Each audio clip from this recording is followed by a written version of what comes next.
Welcome to the art trash. Fucking shit. What a fucking idiot. We might have to just change our name at some point. Right. It's like my brain's trying to tell me you don't want to say trash cat trash cast. It's not a thing. Don't say it. It's fucking ludicrous. No one could have chosen a name that's stupid. It was on purpose. All right. Welcome to the Trash Cats Trash Cast, home of your boys. I'm Ricky. I'm Steven. Today we're going to be talking about tattooing and why and where and how and what and what makes it taboo. Taboo tattooing. I'm excited for this. I am too. It's my jam. We both have.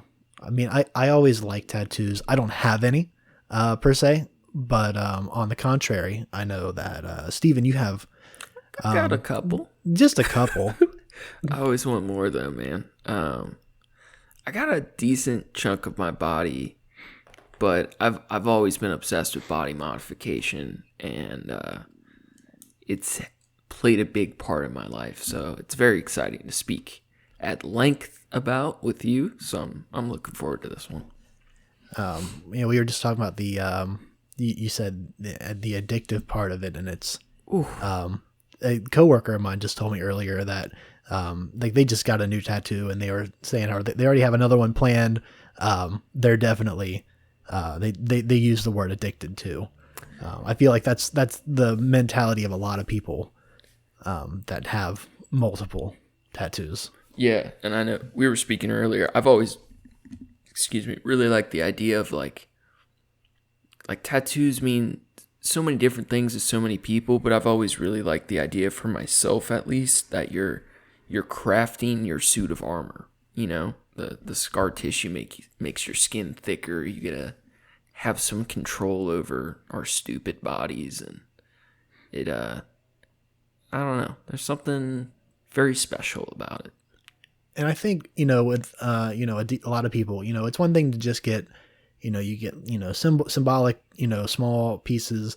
But, especially in your case, I feel like it's, a portrayal of how you, whether it's your mind or, how you feel on the inside, pushing that outward for people to see as well. Yeah. There's something spiritual about it in my mind, where you get to externalize a lot of things on the inside. It's just so cool. I mean, I'm obsessed with art. We both are, but body modification has been a huge part of my life, and I'm definitely very addicted, and I look forward to getting more. There is something to be said about accepting not having more, or just being okay with who you are at the time without those things. But we'll be talking about those aspects of it more, and that's those parts of tattooing are definitely part of the taboo of it. It's such a misunderstood thing. Yeah, absolutely. And there's several different reasons for it. Once again, that we're gonna be talking about more. But yeah. So how's your week been, man? Week's been good, actually. Been a little bit slow at work, which, it sucks for the business, and it sucks, because you want to have more customers to get more people in, because then you can have a job for longer. But, well, you put it that way. That long-term situation. But, I could use the mental break a little bit, so that's been nice. Yeah, definitely. How you been doing? I've been okay. Just I have some time off school still on break, so working on lots of art stuff. I'm not excited about it, but I'm working over the weekend, which is much needed, but I really don't feel like it because I'm going to be outside building a fence, and it's going to be very cold.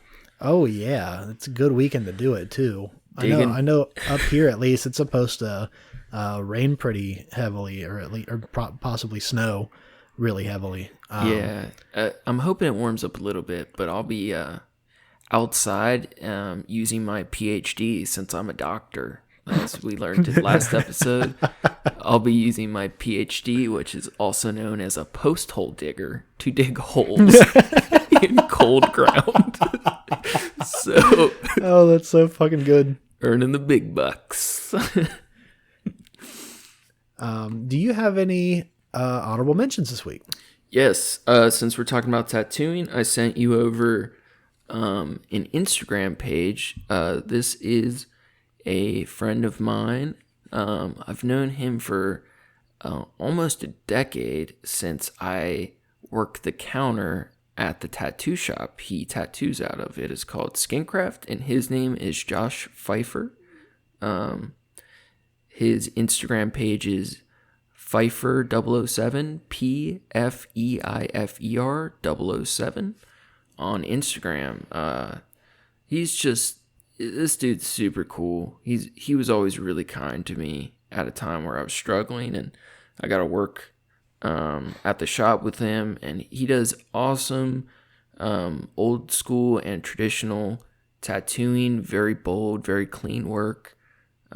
He's got some really cool stuff on his page, and definitely a guy, if you're looking for some like classic clean tattoo work in Cincinnati, he's a great guy to talk to. So check out his work. Hell yeah. Yeah. I also have a tattoo artist that I want to give an honorable shout out to. Yes. This is Heya Jenny on Instagram. It's HeeyaJenny. She is a Korean tattoo artist. And she is she uses a lot of lineless work with really bright, bold colors that are just really vibrant, and they stand out. I think the lack of the outline is a really interesting concept with tattoos, that because I think that what most people think of when they think of tattoos is like black and white things, but when you have those high contrast colors against skin, it can be pretty interesting. One of the things that she actually mentioned recently was that she realized that most of her clients are Korean people, so the colors would work differently on people with darker skin. So she's trying to find a new way to do that, but of course she needs practice and time to work on that aspect. She's got a big following though. Honestly, it's kind of hard to make some art pop that way, especially as skin gets darker, without doing fine line work, and her work doesn't use much of that. She's got awesome stuff though. I mean, a lot of people I think would mistakenly consider her art like watercolor tattooing, because that's really popular right now, and there's definitely, you can see some aspects of that in her work, but it's almost like watercolor illustrative. It's very beautiful, great colors. I think it almost looks like a temporary tattoo, like just like in the how it sits on the skin.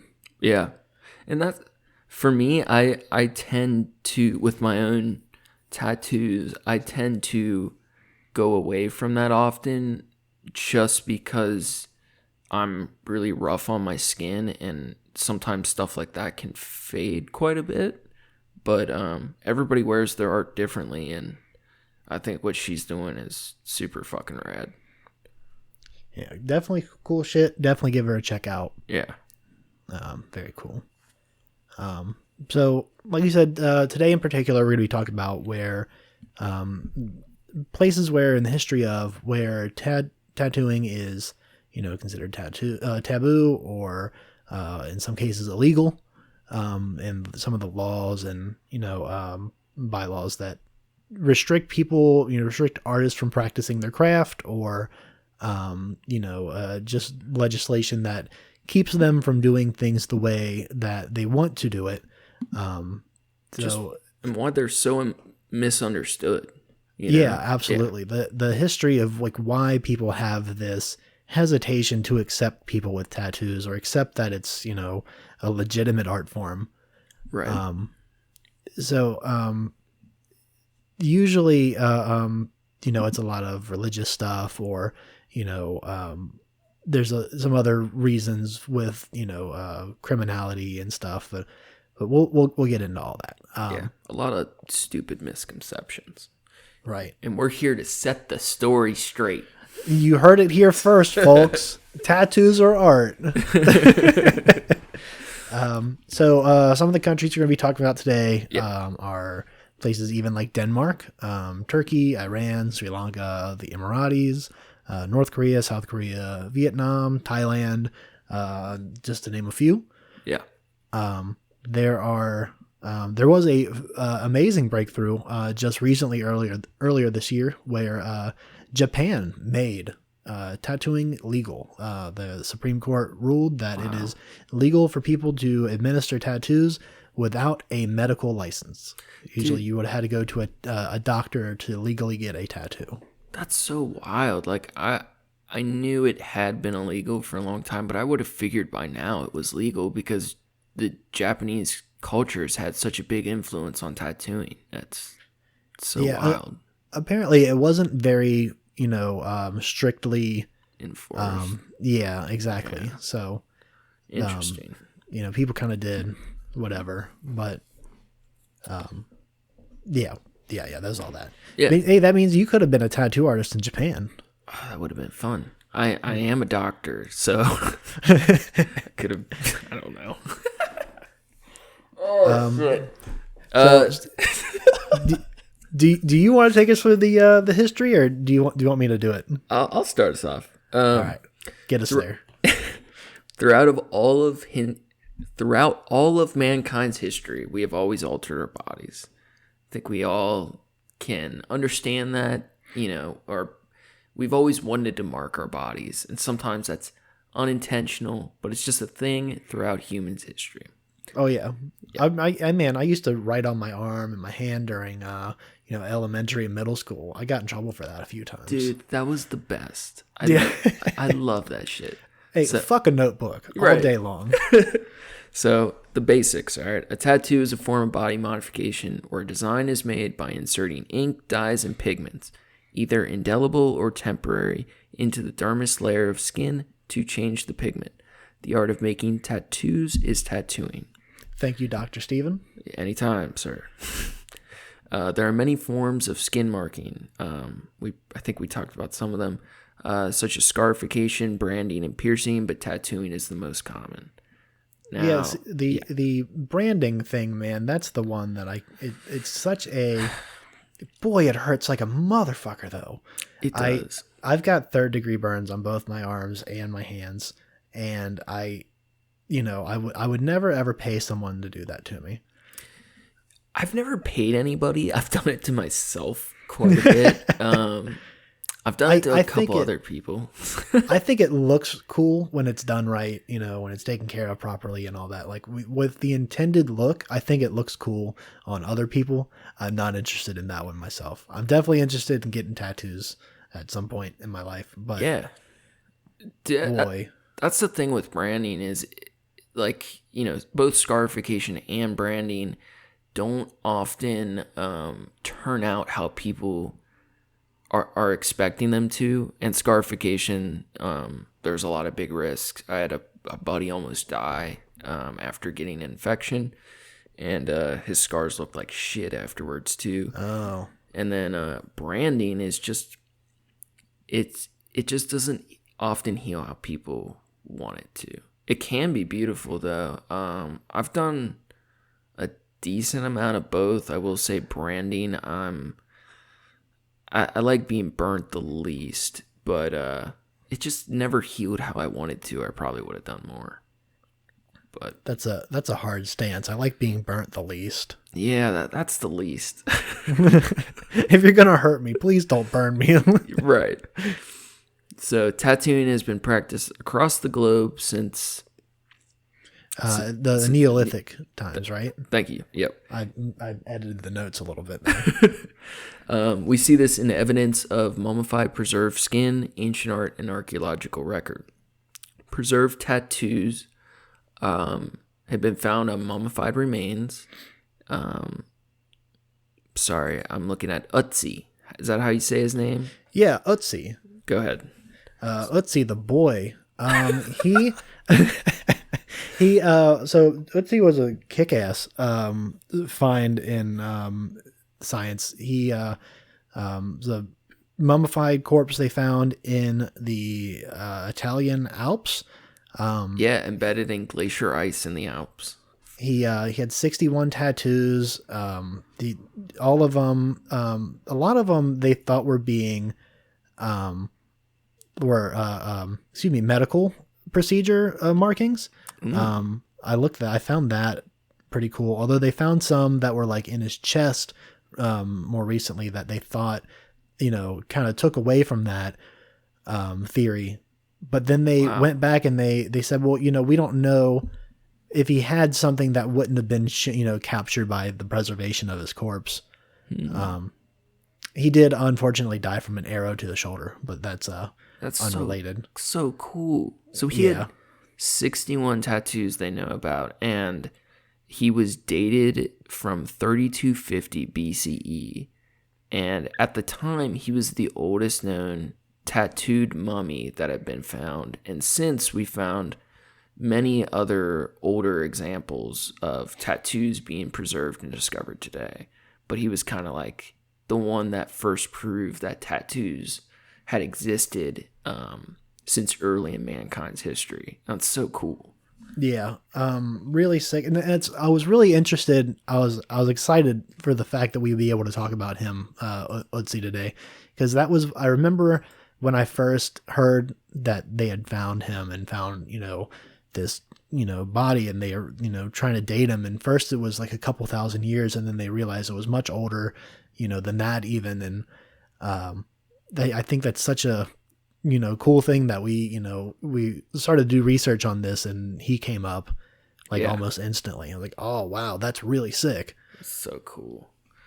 And I mean, most of his tattoos are very simple, but I mean, just by the mere fact he had 61 different permanent markings on his body is just incredible. Yeah, there's a lot of just sets of lines or crosses. Some dots. And a lot of them were nearby places where he had, arthritis, signs of arthritis and stuff like that, that they could find. So that's why they think that it was to mark medical procedures, or maybe that the tattoo itself was considered to be a medical procedure, like an acupuncture or something. So cool. So, although the origins of tattooing dates much earlier, the word tattoo itself is derived from the Polynesian word tattoo. There may be a different pronunciation of that. Tatau, which means to strike. I thought that was kind of cool. Yeah, that is. It's really interesting, and especially I think that makes sense too. For, I mean, I don't know any, Samoan people personally or Polynesian people in general, but I. Definitely the portrayal that you see in a lot of media is, heavy tattoos. I think that's the OG tribal tat. Beautiful face tattoos, that's for sure. Yeah. And that influenced later a lot of sailors and soldiers. So I like the two strike, because you don't think about modern tattooing so much as the striking aspect, but that needle is just slamming in and out of your skin, striking you repeatedly. And compared to a lot of the older styles of tattooing where they actually would strike, that's just cool, just interesting. Yeah. So just like Utsi, by marking the skin, tattoos can have various meanings, functions, or significance for both the person possessing the tattoo, and the viewer. It's so interesting how many different things a tattoo can mean, both to the person and to the viewer. I always thought that's really cool. Yeah, it's I think there's always a even with video games and stuff for a while. I think I say that because it's more relevant to like our generation of like, is this art, that I'm looking at? And it's like, of course it is. Like, imagine having that conversation today. It's like, is video games art? Like, of course it fucking is. Are you crazy? So like, whether it was, something to be a medical procedure or not, I think that, like you said, it's a significance to that person, especially when they're permanent, it's the rest of their life. Yeah. God, that is the worst though, when people ask what your tattoos mean. I mean, sometimes it's fine, and of course, if you know the person, you expect people to ask. But God, being at the gas station and people asking, like, you're like, oh fuck, man, leave me alone. Just whichever tattoo it is, it doesn't matter which one. If anyone ever asks you that question again, you just say, "Oh, it means love. It means water. It means prosperity." I love you so much. So, while the methods and techniques of tattooing change with culture and technology, the inherent meaning of tattoo is personal. They often serve as marks of identification. This is where we start to get into some of those taboo aspects of tattooing. Often, an individual may display aspects of their identity on their skin, but throughout history, tattoos have also been used as a way to mark and identify others as well. In that being, when it becomes used as a tool, against people, against, to your enemies kind of thing. Like that's, it's brutal. It is. It's so brutal. It's dehumanizing, it's especially when you think about like what the Nazis did, and we're just probably about to talk about that. Yeah. So yeah. Some examples of this are like early Christians. Early Christians acquired religious tattoos as a sign of devotion and to commemorate pilgrimages. Body modifications were declared sacrilegious and banned by Pope Hadrian in 787. Tattooing largely disappeared from the recorded history in the medieval West, though we know it was present in many other cultures, notably Polynesia and Japan. So there was a lot of tattooing in like early Christian history and like religious groups until fucking Pope Hadrian just put banned it all. Sacrilegious. Pope Hadrian Collider. I want to know more about him now. I'm definitely going to deep dive into that asshole later. No, I know it wasn't. You're going to deep dive into that asshole. That's what I'm talking about. Oh, yeah. I was going to reference back to my Pope Hadrian Collider joke because I thought that shit was funny, but that's okay. You're going to dive deep in that asshole. Oh, boy. Tell me, speaking of diving deep in that asshole, tell me about the ancient Greeks and Romans. Yeah, the ancient Greeks and Romans used tattooing to penalize slaves, criminals, and prisoners of war. Then later we would see Nazis use tattoos to mark inmates in concentration camps. Various criminal groups use them to mark themselves and each other. The most publicly understood and commonly misinterpreted example of this is the teardrop tattoo. Oh, yeah. So we start to see how like people both mark themselves and people can be marked against their will. And right. Yeah, those taboo elements are very much there. And that's part of the reason it's been so misunderstood. Now, can we sidebar for just a moment? Now, Sure. as a member of the tattooed community, maybe you can help me answer this question. What exactly does the teardrop tattoo actually mean? Because from what I've heard multiple different things throughout my life, and even I've looked up things that says multiple different things throughout my life, and I can't find a singular answer. Is there a singular answer? I believe there's not a singular answer. I think the common consensus on it is that you've killed someone. But that's what I've also heard. But a lot of people, like a slightly lesser percentage, I would say, believe it to mean someone close to you has died. So, okay. But I think the connotation is or that they were close to you when they died because right. you killed them. It gets confusing, but I think generally it's understood that you've killed someone. But a lot of people, it's just such an interesting looking tattoo that people have adapted it for so many different personal meanings, and that's part of why the actual meaning of it is so lost or so unique to the person wearing it. It's a great example. Yeah, it really is. I think it's iconic to, especially modern times, from when people think of tattoos. Yeah, like the spiderweb tattoos on your elbow. I was gonna say that was the other one because I heard somewhere that the teardrop tattoo meant that you would serve time, but I thought the spiderweb tattoo meant that you would serve time. Spiderweb typically means you did kill someone, and it like 95% of the people that wear them have not earned that tattoo, and it's kind of like there's like a debate over if it still should mean that or not, or like if wearing that is wrong, and we'll get into some of those questions later too.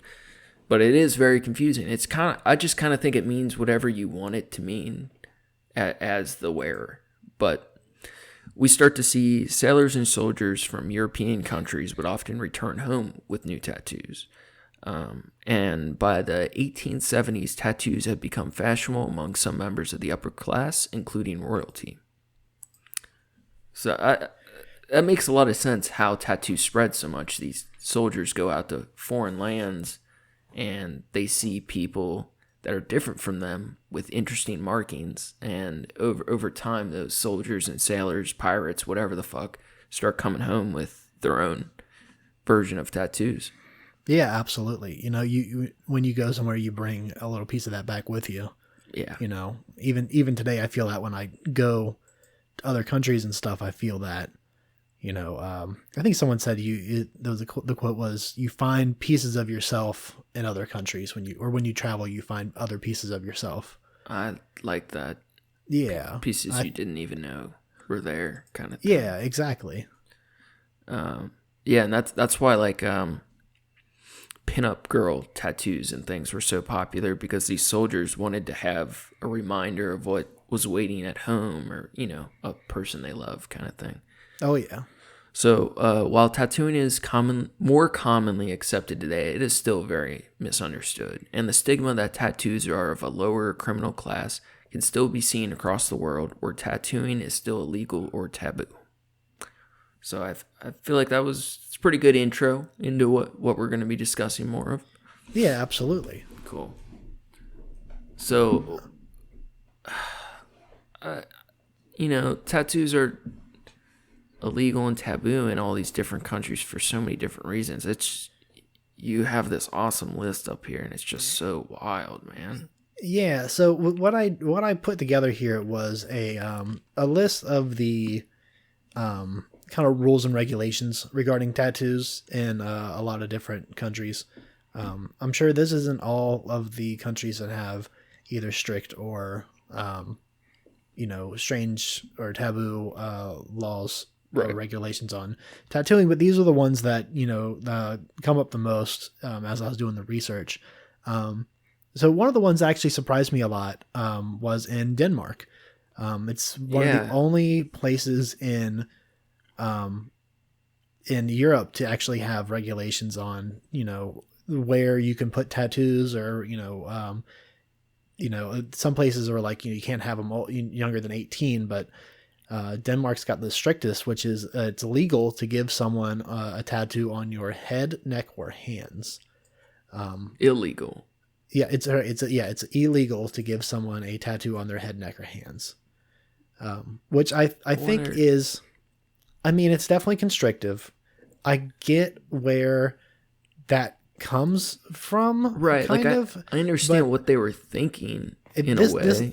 This law was put into place in the 1960s. But I definitely think it's outlived its.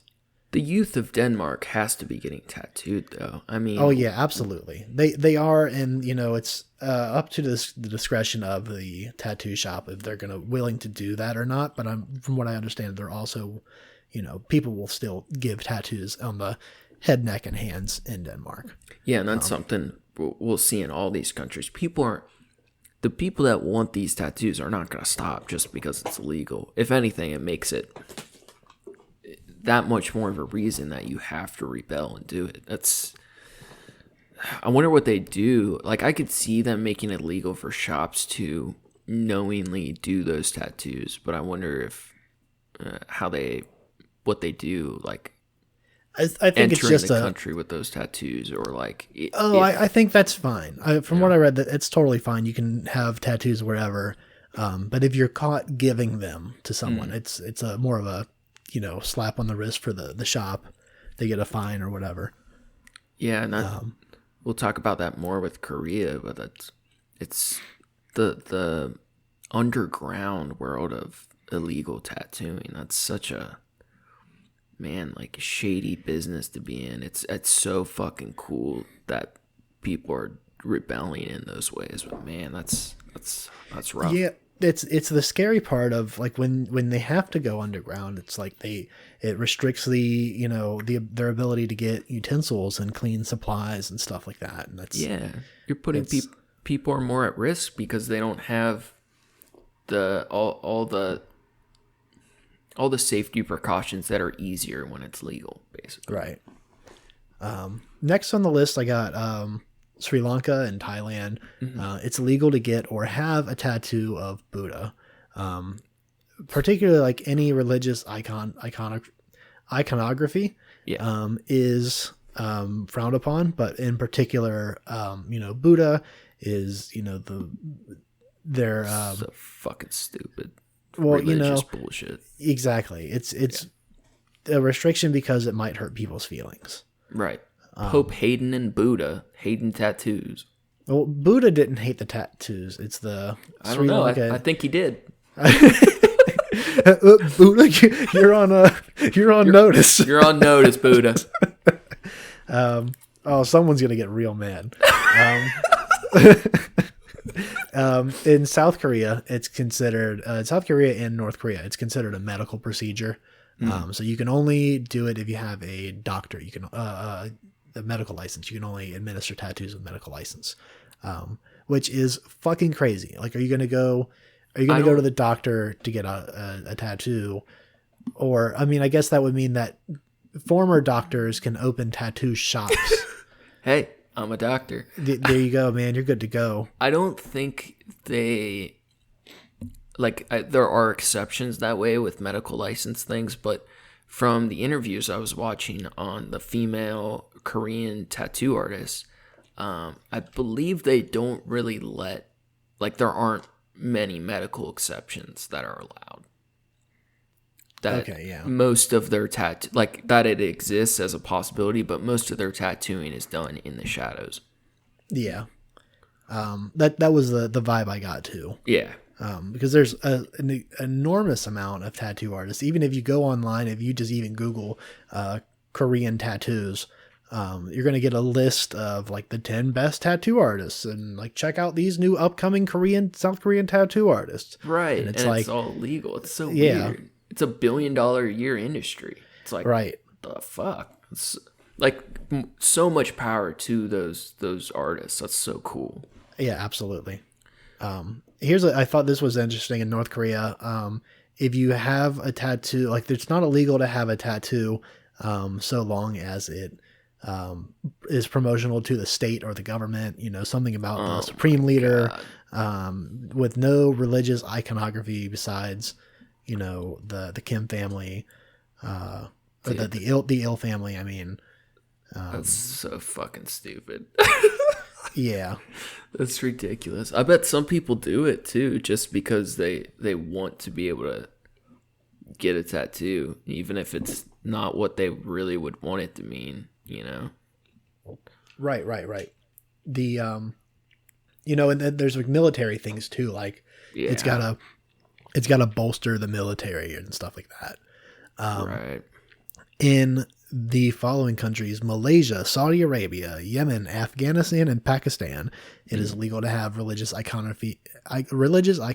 Why did I put this word in here if I can't read it? You put it in too many times. Yeah, I put it in way too many times. I can't read shit. That's so funny. You can't have religious iconography or quotes from the Quran, anything that looks like, the Prophet Muhammad, anything like that. You can't have, which, I mean, I don't think they allow you to have anywhere anyways. So you definitely can't have it on your skin. Dude,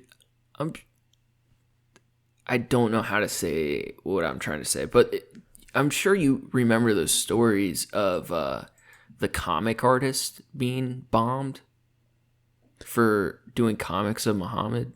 Yes. Okay. Yeah. Dude, I was watching a documentary on that, and that shit is bonkers. And these artists were getting literally killed by religious extreme groups, and they were still putting out these comics, and it was like so fucking cool. You know what I mean?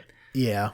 Like, it's absolutely absurd that's even a restriction that you think that people are going to follow. Right.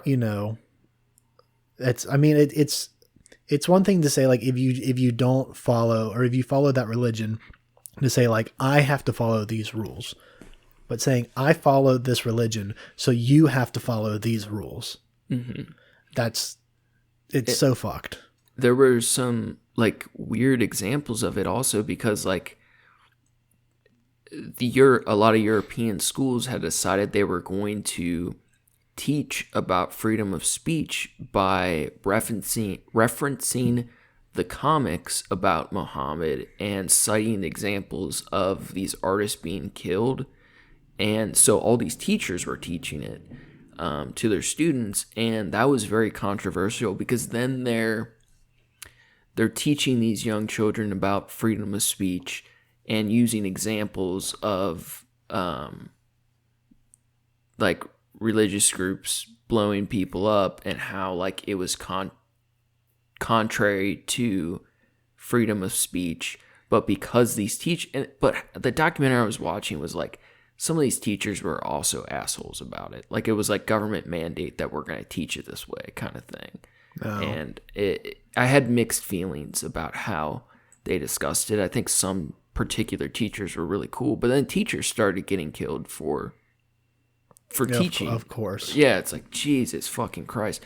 All over religion and fucking comics. Like, what are we doing? that doesn't prove. That's the saddest part about that, is like, that proves so much of the opposite of the point that you want to make.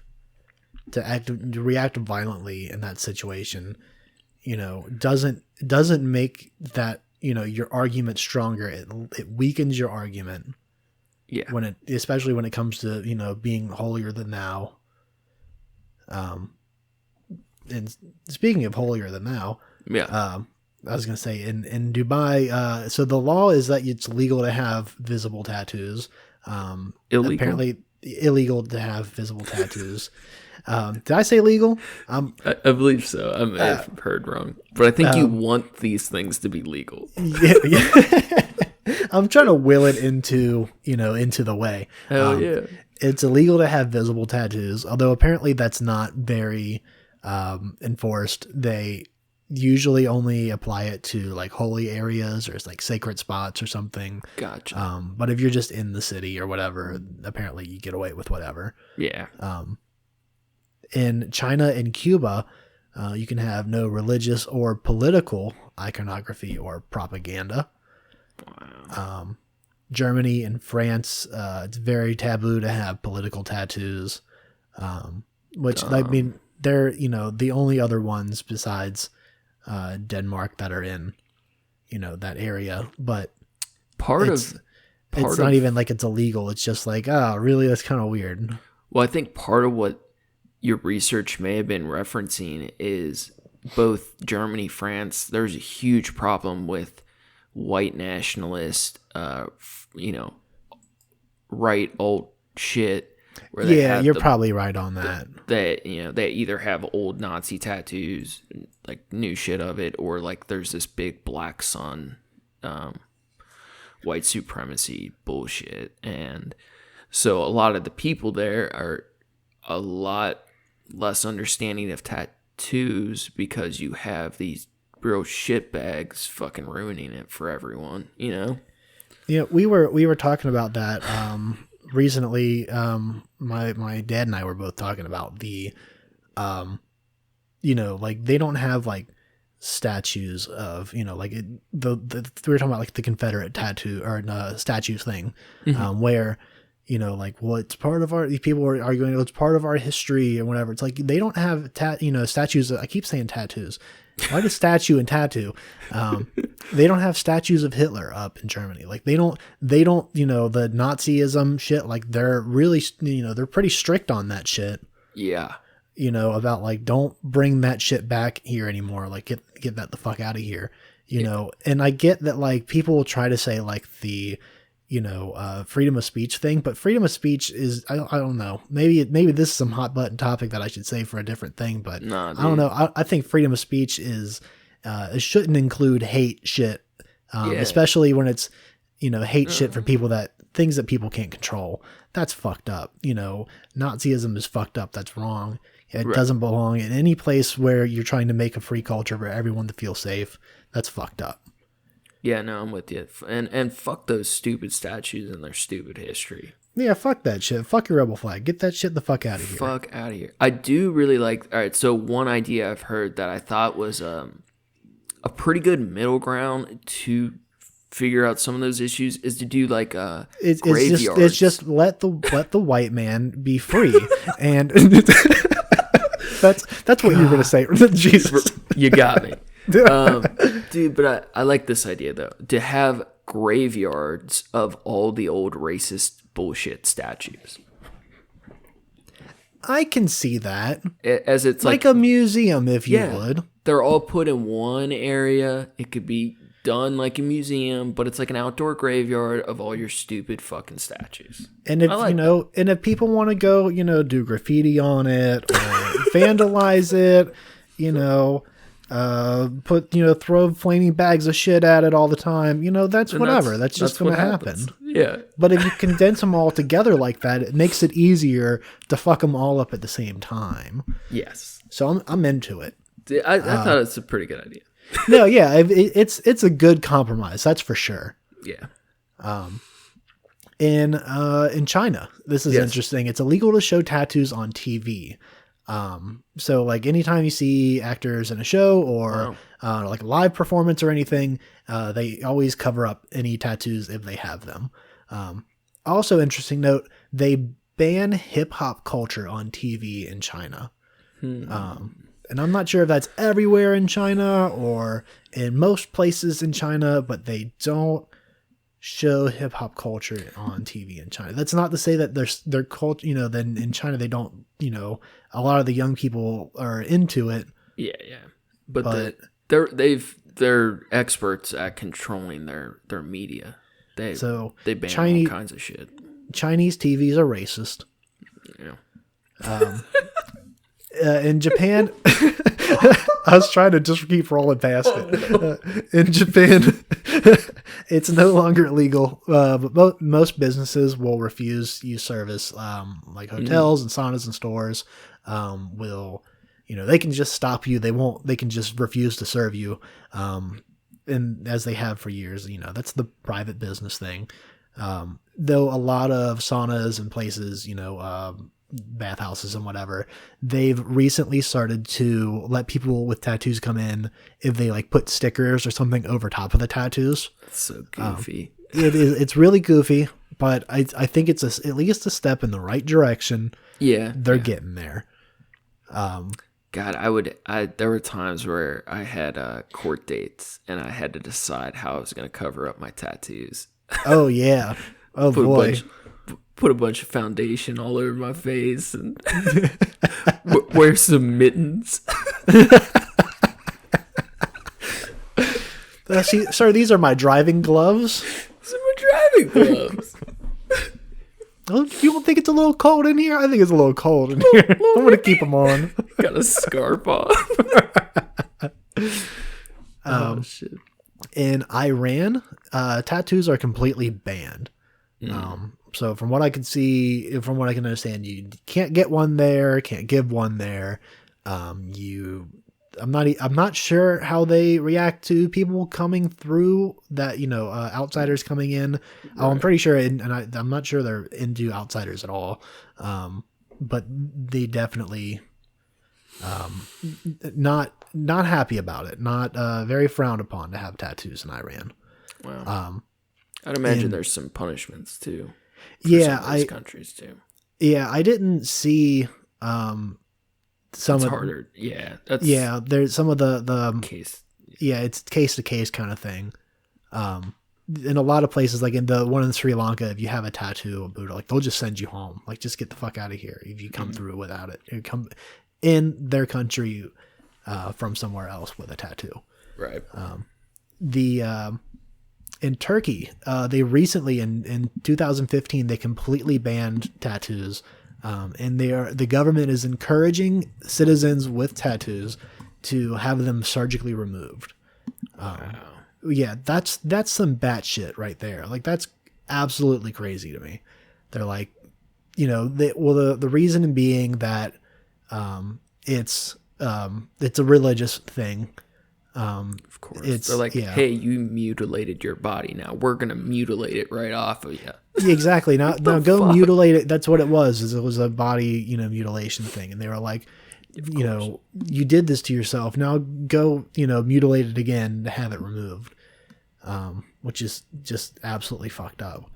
Now right on our own front lawn with the truck on cinder blocks and the motor blocks taken out. It's illegal in Georgia. It's illegal to perform tattoos within 1 inch of the eye socket, and that includes permanent makeup. That is so stupid in Georgia too. Yeah. So, of course, that mainly, has to do with like permanent makeup situations. That's become a lot more popular lately. But that also includes, of course, the tattooing of the eye, of the whites of the eyes, and the, getting face tattoos in general. Yeah, we'll be talking about the eye tattoos a little bit more later on. I got some info on that. Nice. I have questions. Cool. It also is illegal to operate a tattoo shop on a Sunday in Georgia. Because God's watching. Dude, did you see, it was either today or yesterday, Trump signed some bullshit that made Christmas Eve a federal national holiday. Why and how? Because we're a Christian nation, and Obviously, Christmas Eve but is important, and it should be federally. It's like they ended up compromising. It's like a half a day off. That's so fucking stupid. I mean, it already kind of was anyways. Dude, I don't think banks... okay. Let me look at this from a rational point of view. As someone that doesn't really celebrate Christmas for Christmas, I much prefer, Festivus for the rest of us. Even that or candle nights. It's the McElroy... That's a trademark thing from McElroy families shit. I think you're required to say that when you mention candle nights. But that sounds pleasant. They refer to it as a pan-religious, pansexual, personal pan holiday. Jesus Christ! And it's whenever it starts, whenever and it ends whenever. But it's typically around the winter time. It could be a month, it could be a week, it could be a day. But I think even for people that don't celebrate Christmas in that way, they still I still use it as a reason to get together with my family and stuff like that. So it's nice to be able to say, oh, it's a bank holiday. We can take the day off of work, or, everyone gets the day off of work to go spend time with your family. So if nothing else, there's that. I'm not opposed to it. I think the more federal holidays, the better. Fuck the federal government. Truth on that. But I don't. It's bullshit that people with power can just choose for our country to be a Christian nation.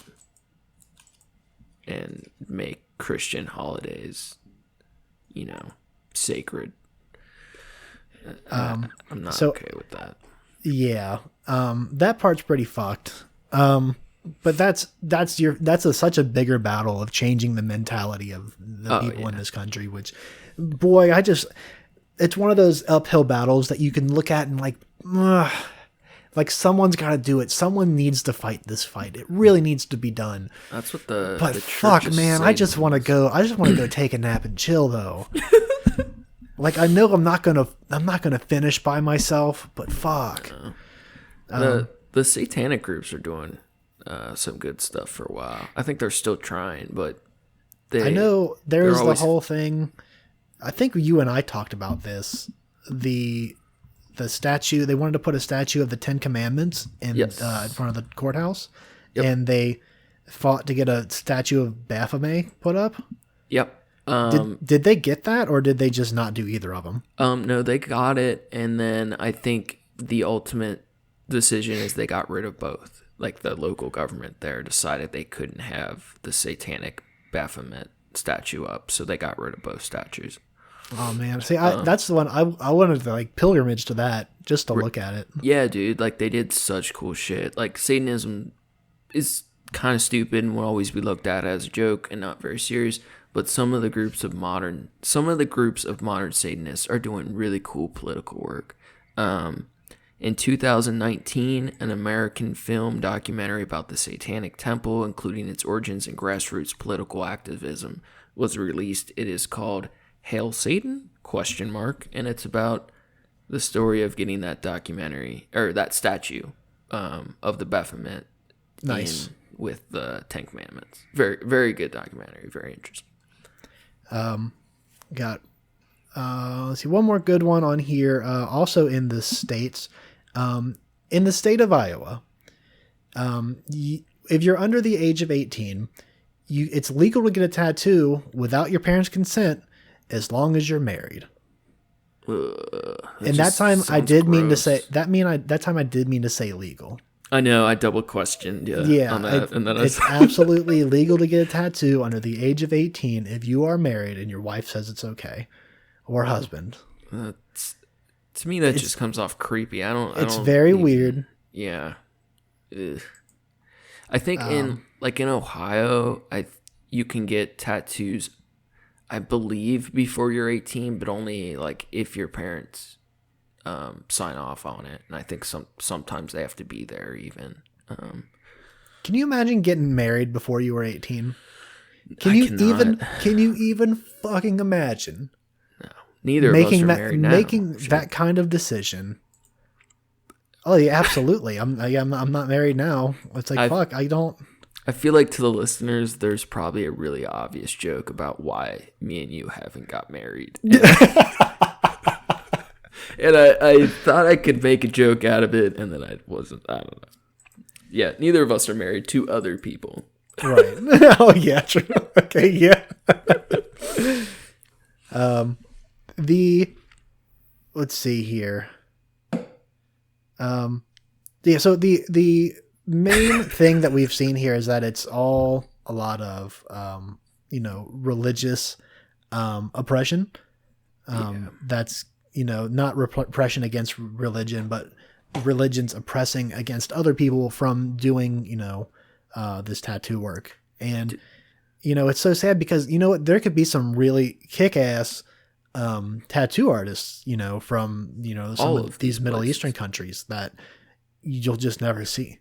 And I'm sure there are too, but it's so, dude, it just gets me so fucking angry. Like, why the fuck do people care so much what other people do with their bodies? Like, it's just exactly insane. So frustrating. The amount of time and energy that people will put into controlling another person, and what they can do with their own things and their own property that doesn't hurt anyone else absolutely astounds me. Yeah. It's so crazy to me that people can't, I don't know. It's not even about an open-mindedness. It's just about, it's common decency.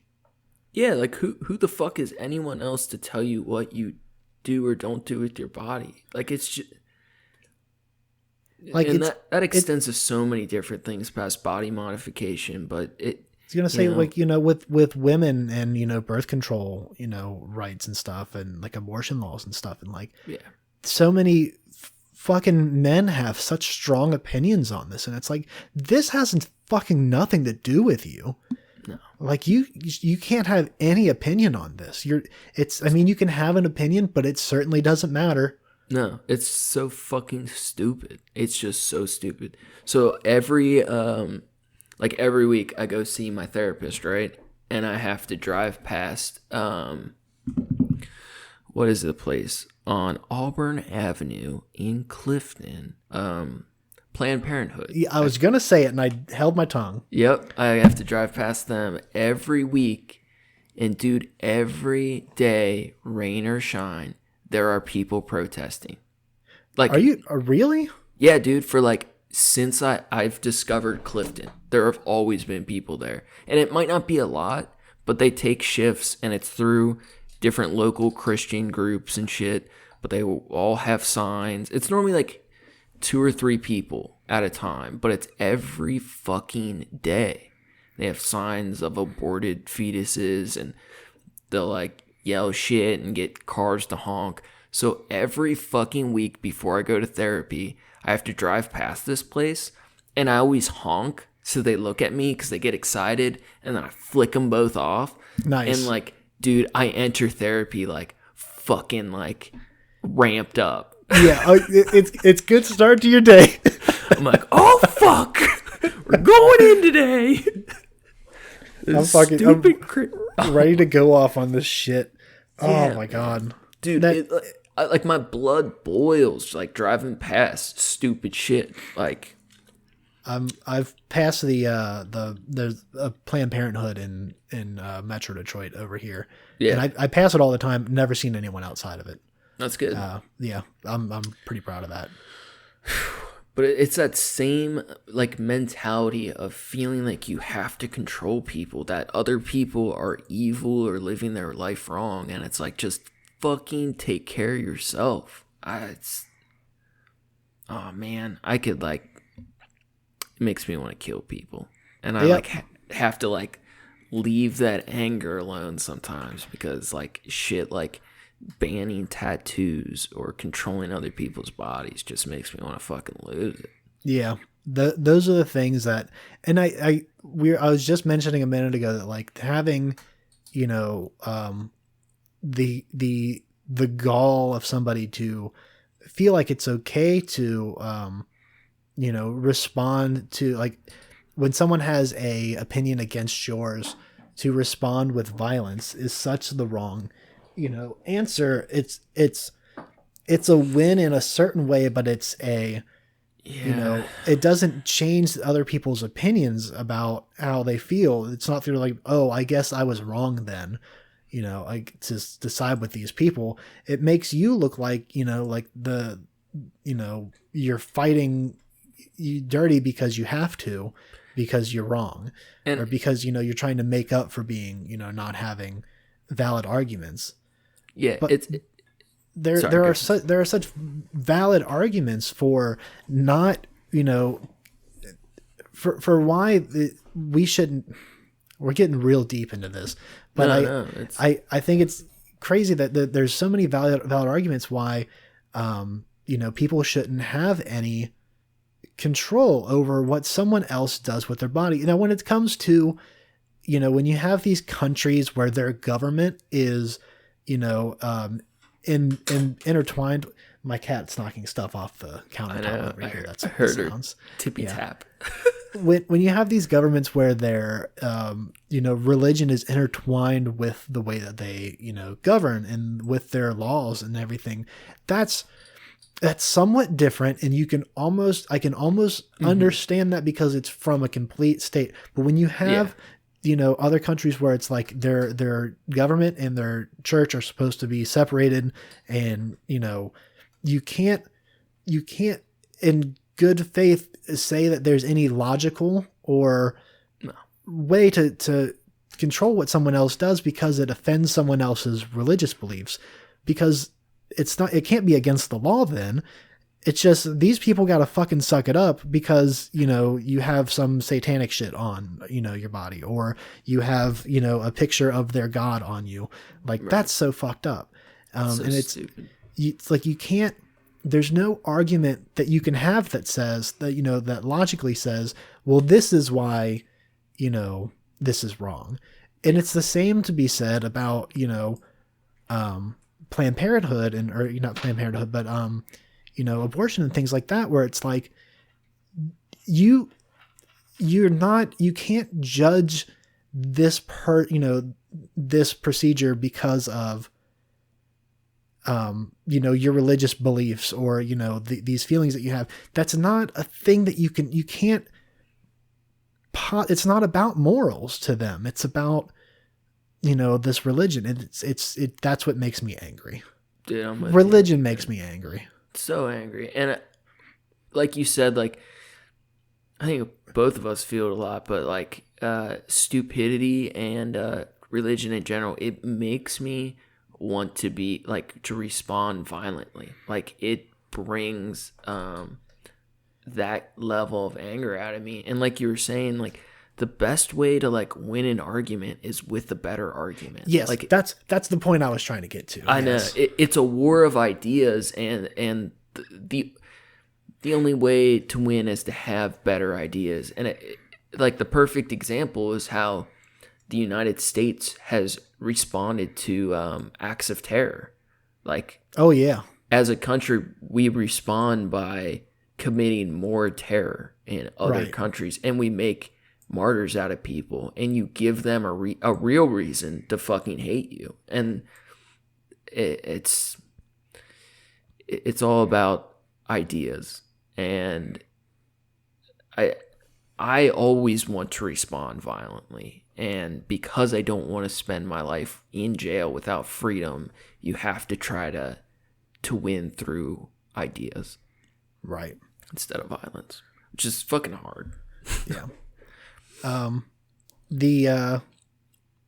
want to put in one more thought on the abortion thing, because this is a hot button topic, of course, to anybody, but more importantly, lately, because of all of the crazy strict abortion laws that have been passed in the last was it end of last year and into this one. It's very concerning. It's really fucked up. But I read someone else had posted, if we, instead of, making abortion legal, if instead they made, really actually made males take responsibility for the child, like, ban abortion, but then the male that put that baby in their body has to take full responsibility, or has to take responsibility for doing it, or, more than just, you'd see things child care. Oh, absolutely. that shit would be legal as fuck. It would absolutely be a thing. Yeah. Or when you have to pass a law that's like, well, sure, we can have the kids will be born, but then the government and the church both have to take care of them. It'd be a fucked up baby. Yeah, exactly. That's even more fucked up. That's a sad story. But if you hold men responsible to the problem, then it's going to be like, oh yeah, absolutely. Then you know what? For that reason, then abortion's legal now, because it's if it's men making the decision, then they're not affected by abortion not being illegal. So why the fuck would they care? You need to put that into their, responsibility and make them take, because the woman didn't get pregnant on her own. Right. So anyways, back to tattoos. No, I'm with you though, man. It's a very upside down world we live in sometimes. So we picked 4 different, countries, but also areas of tattooing that exemplify the taboo aspects of tattooing. Right. You did a lot of decent research here, and I'm Thanks, really sir. interested on learning some cool things here. Quit knocking things off my counter, cat. Dude, she's so funny. I didn't realize how beautiful her coat is because I Oh, didn't get she's to gorgeous. see it in person so much because she was being a bathroom goblin Yep. hiding. But she's got such great dark stripes almost, little tiger. When she was young, I took her to the vet for the first time. They told me that I could tell people that she's part Bengal, Oh, and just because of how dark her markings are. yeah. Dude, all right, so I was going to start on one of these topics, but before we go there, I was wondering, we've talked a little bit about it, but if you had to go for your first tattoo, what would you go with?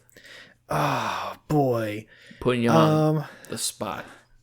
I think the easiest thing that I can sit with would be either a pinup girl or like an old school style pinup girl, or a the Coheed and Cambria symbol, or the keywork. I usually Forget what that looks like. I know we've talked about it before, but I think band tattoos can be so kind of shitty. I'm generally anti-band tattoo, but It's a in lot of this, people love them forever, so it's yeah, to that individual. it's for me like this. I've been into Coheed since I was in my early teens, and each album that's come out has held a significant place in my life. Of like I can listen to different albums and like it takes me back there nostalgically, or the lyrics have helped me get through personal obstacles in my life, because they're kind of cryptic and weird. So I think you told me it always seemed like, and I've had some of this experience, but maybe not quite as intensely. But I think you said they were the band that each album that came out fit like the time in your life oh, where 100%. where Yeah. you needed that album or the album made sense then. Right. Or yeah, Yeah, that's one such a cool 100 thing. absolute, yeah. They've been a strong influence on the kind of music I like to play with guitar, meaning that most of the songs I can play are Coheed songs. I I really like them a lot, and I get why some people don't like them, but those people are wrong. So Yeah, I I don't. I really haven't spent time with them. I don't think they would ever be my fave, but they're but I think really it's like just because pop emo. I usually tell it's just the people vocals I don't like because yeah, I like love the music. they're like progressive emo is how I Yeah. usually just define them to people. Hmm. They and that's fair. Claudio's got a really distinct voice type in Yeah. the way he does shit. I just happen to like it. I never thought I would have, and actually one of the songs that got me into them was one of their more poppier kind of songs. But yeah, that's probably what I would go for. Yeah. Dude, I could picture you. I think we had talked about it with an awesome, like food chefy tattoo. Yeah, if I had the money, Yeah, money time. if I could put aside the money for it, man, I would love to get a full sleeve of like colorful food, vegetables of different types, because there's so many, different variations of colors and different shapes. Texture. And yeah, I want to. What would you like? Because I could see you rocking that hardcore. What would be like the foods that would be mandatory for it? Definitely a red onion. That's Definitely some green lettuces, leafy lettuces. some spinach. I would probably go with either a kale or an arugula, or a even a nice like a red leaf lettuce. That's It what, look- like a it kinda- romaine. Yeah, so red leaf like looks like Yeah. romaine, but it's got like the purple tips on it. Oh, see, that's perfect for visually. Yeah. Yeah. I would probably also go with like some yellow squash, like the summer squash Dude, now I'm just fucking hungry, bro. Right? Of course, tomatoes. You can't go wrong with tomatoes. It'd be so many veggies. I was thinking about if I did like meats on it too, like like a salmon you could have on there and it would look good. Or that could be cool. Some different like marbling of yeah, exactly. I think that could look really cool. Some sushi.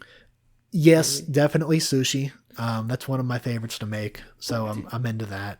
Dude, you would rock that tattoo though. I think it would look so good. Yeah. When I hit the lottery, I'm doing that. And what else did I say I was going to do if I hit the lottery? I'm going to open a bar. That's what it was. I'll open a big burlesque and jazz show bar. Nice. And pay for me to go to medical school, obviously. Oh, absolutely. Yeah, absolutely. If not to go to medical school, then at least I'll pay for someone to fake you a PhD. Oh yeah, I'll Photoshop that up Do later you able to get that for the Instagram. You know? Damn. Yeah, First hole digger. Dude, I heard somebody say that like it was like 8 years ago when I was working on barbed wire fences in the middle of a field, and I worked with this dude named Al. Now, Al had been doing barbed wire fences for 30 years, and we worked outside in the heat. It would be like 95 degrees, no shade, and this motherfucker would drink 2 pots of coffee. He would bring thermoses for his hot coffee. Now, he brought no water, 0 amount of water. So when did he die? No, for all I know, he's still in the sun. Just still in the field. This motherfucker would drink 2 pots of coffee in 95-degree heat, and then he would eat 2 full cans of dip, and he would swallow all of the spit. Oh no. Dude. Oh no. And I've dipped throughout my life, not for a long time, but I occasionally would. And dude, you can't swallow 2 cans worth of dip spit, 2 pots of coffee in 95 degrees of heat, and be like, dude, I would feel so disgusted working with this dude. And he was older and he worked like a beast, and he wasn't phased at all. That's his secret. Yeah, every day. He runs on caffeine and nicotine, and that's the only way to keep him going. Dude, just poison. Just all day, every day. Straight poison that keeps him alive. Yeah. And I mean, I've been there with needing poison to stay alive. I'm addicted to caffeine and nicotine, but man, I don't know how he did that, man.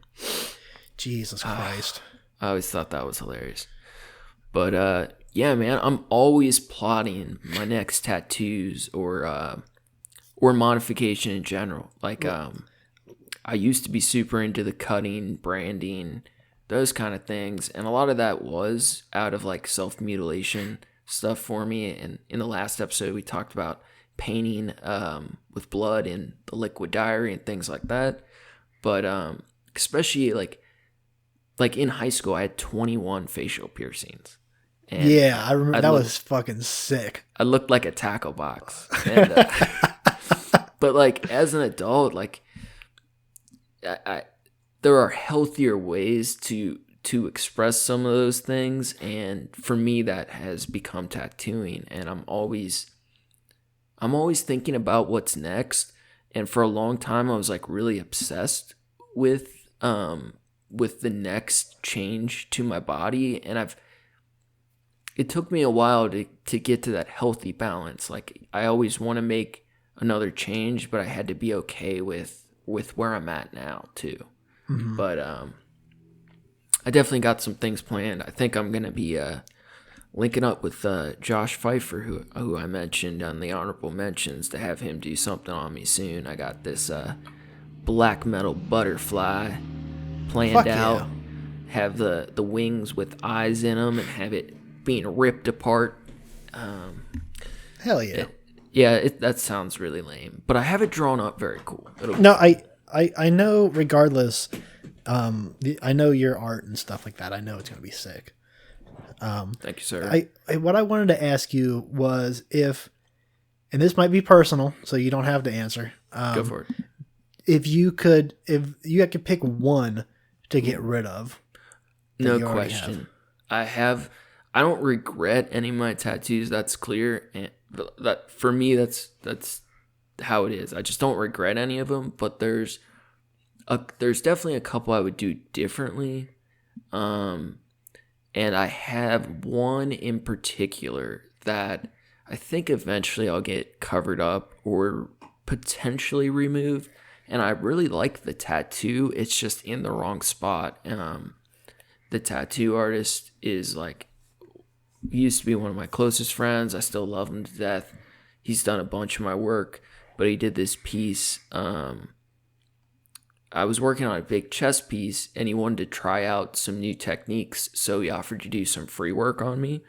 And he did a beautiful skull, but it's like floating on my back near the top of my neck, and it just doesn't quite fit in with my other tattoos. Mm-hmm. And I have a way to make it work because I don't have a full back piece yet, and that's something I'm saving as like one of my last spots. So I'm gonna find a way to incorporate it or change it up a little bit.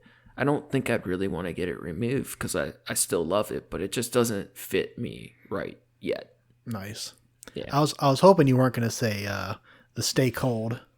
No, I always thought that was sick. Yeah, and I've tattooed over it and around it, so I got some like layers there now. And nice. I had to decide if I was going to cover up some things.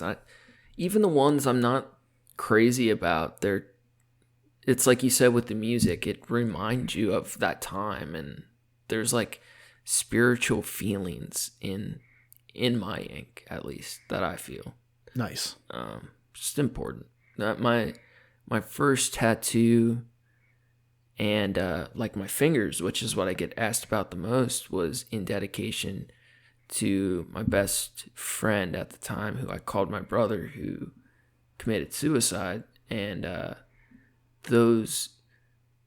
so my first tattoos were in memory of him, and they had so much meaning. So I don't know, tattooing became very special after that, and helped me cope and deal with those things too. Oh, yeah. I can definitely see that. For sure. But it sucks being asked about it at the gas station every time. Yeah, like, I can imagine. Damn it. I'm like, I didn't quite think ahead that much, but I wouldn't change it. You know, they were just hitting on you, man. They're just trying to... So, tell me about... So... we were going to go into... The segues are always kind of hard to do, but... They're so funny. I love when editing them, I love listening to how we try to navigate a podcast. It's so funny. So I was going to say, we talked about, each picked a couple different things. Or rather, you picked these and we kind of, I was like, yes, these are perfect. You fucking nailed it. So you took the Russian history for tattoos. Yeah. And how does this sound? Yeah. I'll do one, you do one, and then we'll go back and forth, because I think when you start yours, I might run to the bathroom real quick. That sounds good. Cool, but I don't want to stop us because we're flowing. We're flowing. It sounds good. Like yes. Water. Like water. Like butter water. Like butter water. Ugh. So we wanted to discuss some different topics that just show that different extremes of the taboo aspects of tattooing. So to start us off, I took a look at Russian tattooing. In particular, Russian prison tattoos, because there is just such an interesting culture and history to Russian prison tattoos. So to start us off, the branding of criminals was practiced in Russia long before tattooing was customary. It was later banned in 1863, but tattooing kind of prevailed in some ways. In the 19th century, a pricked cross on the left hand was often used to identify deserters from the army, and up until 1846, criminals sentenced to hard labor were branded BOP, thief. Big old pussy. Damn it. The letters on the forehead and cheeks.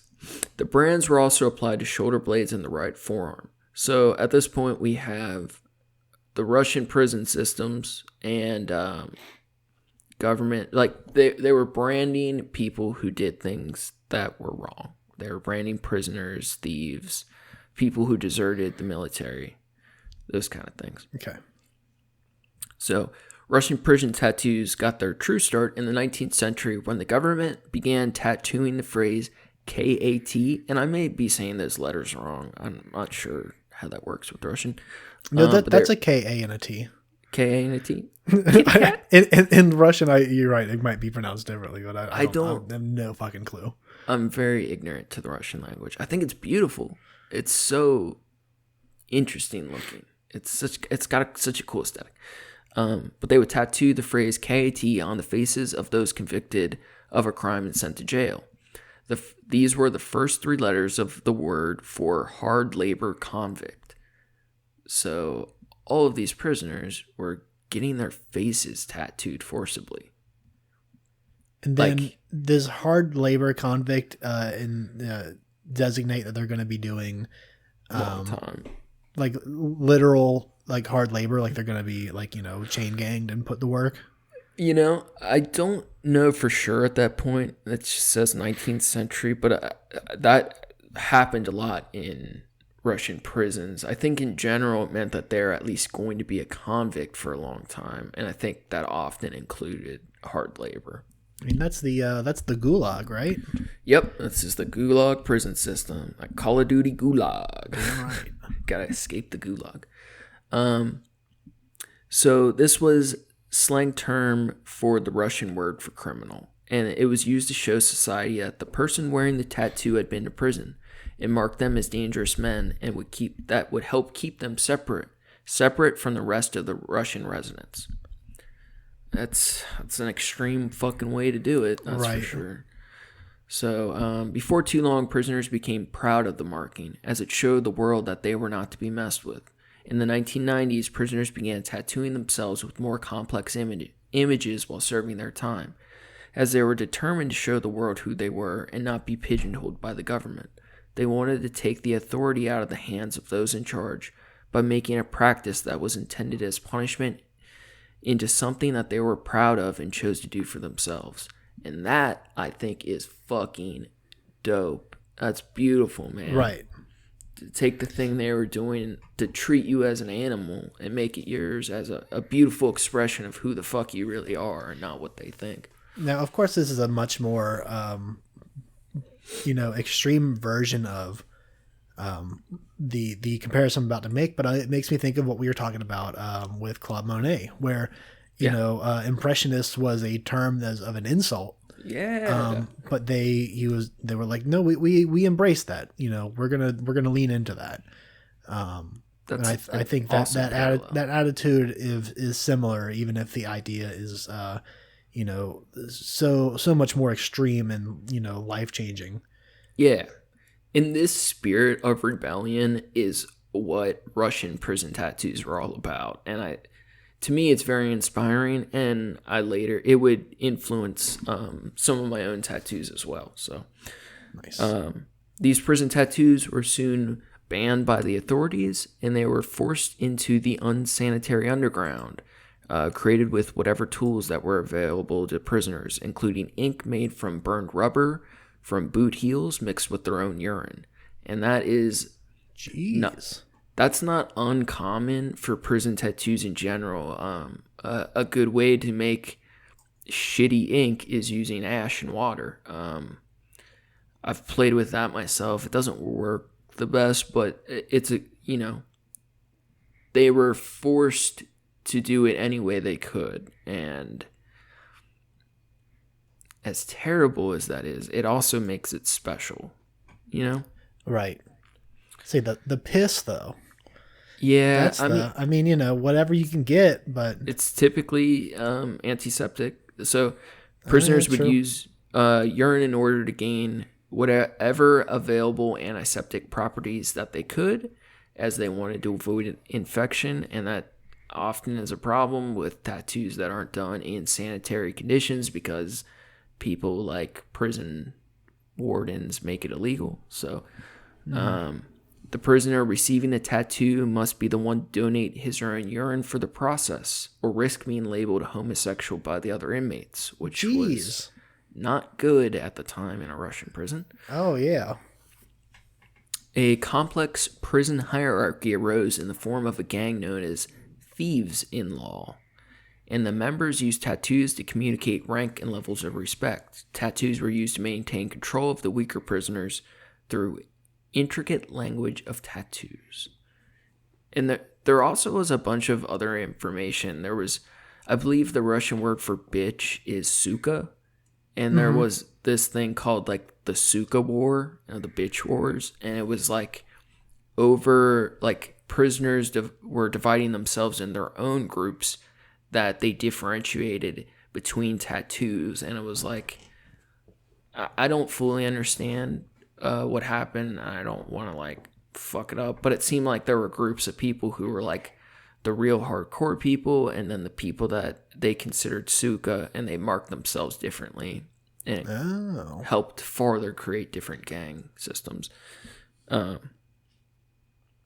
images worn by the thieves-in-law showed what deeds had been committed to land them in prison, their ranking in the gang, and how long they had been behind bars.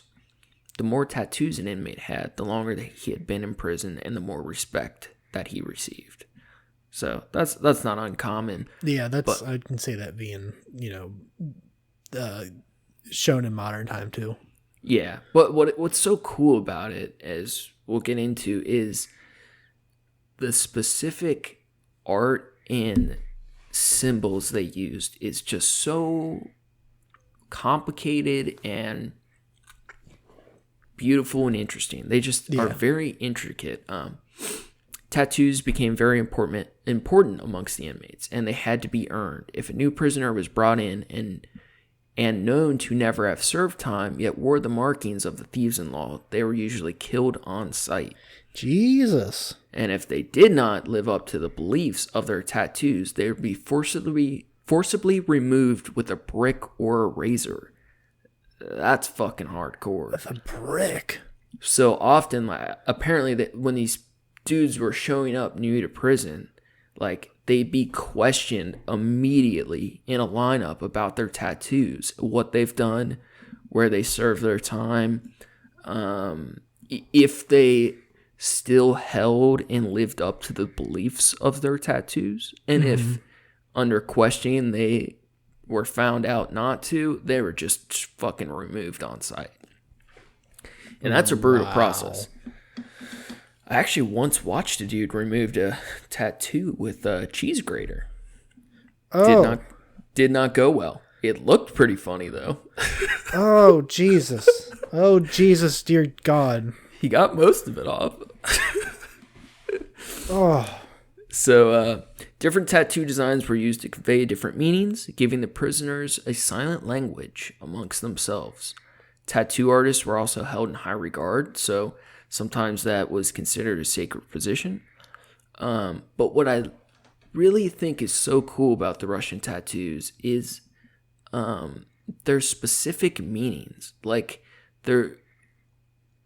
it's like such an interesting language that is often overlooked in modern tattooing, is all the deeper meaning that, like, when they talk about these tattoos being a language and what things meant, like, they really are very specific.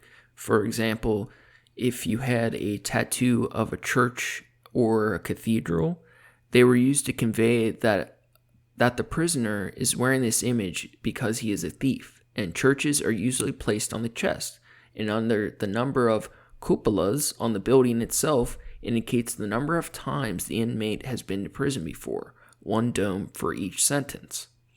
Is the cupola the points on top of the building? Yeah, I think cupolas are the same things that are on top of chicken coops. As funny as that sounds, it's like the turret on top of okay. They're sometimes referred to as a gun turret, a small domed hatch at the top of a roof, basically. Okay. Yeah, so even like if you had a church or a cathedral, it typically meant you were a thief, and even the number of domes were specific of certain things. Now, I do kind of want to state, like, all this information on what the tattoos specifically meant, like, I don't really fucking know. This is what people have researched it say, and there's probably a lot of discrepancy, but kind of the point is that these tattoos meant very specific things to the men that wore them. And right. they were more than just for aesthetics. They were something that showed who they really were, for better or worse, and that was very important in the environment they were in. You know, and especially in a place, you know, in that time when, you know, they were really, you know, trying to be dehumanized. Yeah. You know, to use that and instead turn it into a badge of honor for yourself, you know, something that you had earned, you know, while it was for doing something shitty, you know, it's a method of survival and coping that I think is, I mean, one of the more healthier ways you could do it, you know, by marking yourself and marking your story in a method that people can understand it. You know, other people that are going through the same thing can understand. It's a way to take your individuality back. A lot of times, it just could give you purpose. You know, you have to have control of something, especially in a situation where you have so little control. So, one of my favorite tattoos, I should reword that. So, one of the tattoos I hate the most, I'll start it that way. All right, you know the nautical stars? They're like the scene where it's the star with the black and red often. Yeah. So that tattoo it's like the American version that derived from Russian star tattoos. So the stars indicate authority, basically. Like, they don't indicate authority. They're used to show like how generals and people of high stature would have stars. Prisoners would tattoo them on their shoulders or on their chest, and the idea was that you never dirty your stars, you kneel to no one. So they would get these stars on their knees and their chest because they would bow to no man. They would kneel before no God, no man. And it was a way of like showing how defiant you were, basically. That you would dishonor yourself for no man and no God. And that, I think, is so fucking awesome, man. It's super brutal. I love that. In their version of the stars, it looked more like a mace. It had more points. It was much more Russian looking. And it often had 8 points, which denotes the rank as, denotes the thief. The thief-in-law? Yeah, the thief-in-law. And it would depend on where it's placed, his rank or whatever. The idea I kneel before no man. So that's what my last tattoo was, kind of my version of that, because I fucking hate nautical stars. So I did my own aesthetic version of a star on my kneecap, because I will kneel for no man, and I think, or God, and I think that's such a beautiful idea. Fuck yeah, man! You're Dr. Steven. Dr. Steven. There was also, I couldn't really find much information about it, but there's a lot of examples of like, I watched some documentary of sorts about Russian prison tattoos, and like oftentimes the prison wardens would, because these prisoners were doing it against his will or against the will of the prison, there were examples where the prison would remove the tattoos off the men, and they would make books out of the skin of prisoners. Oh, that's so fucking cold. Yeah, that's like some what's his name? Serial killer. Ed Gein. Gein, yes, some Gein shit. And then there's also books. Well, this will make a nice lamp.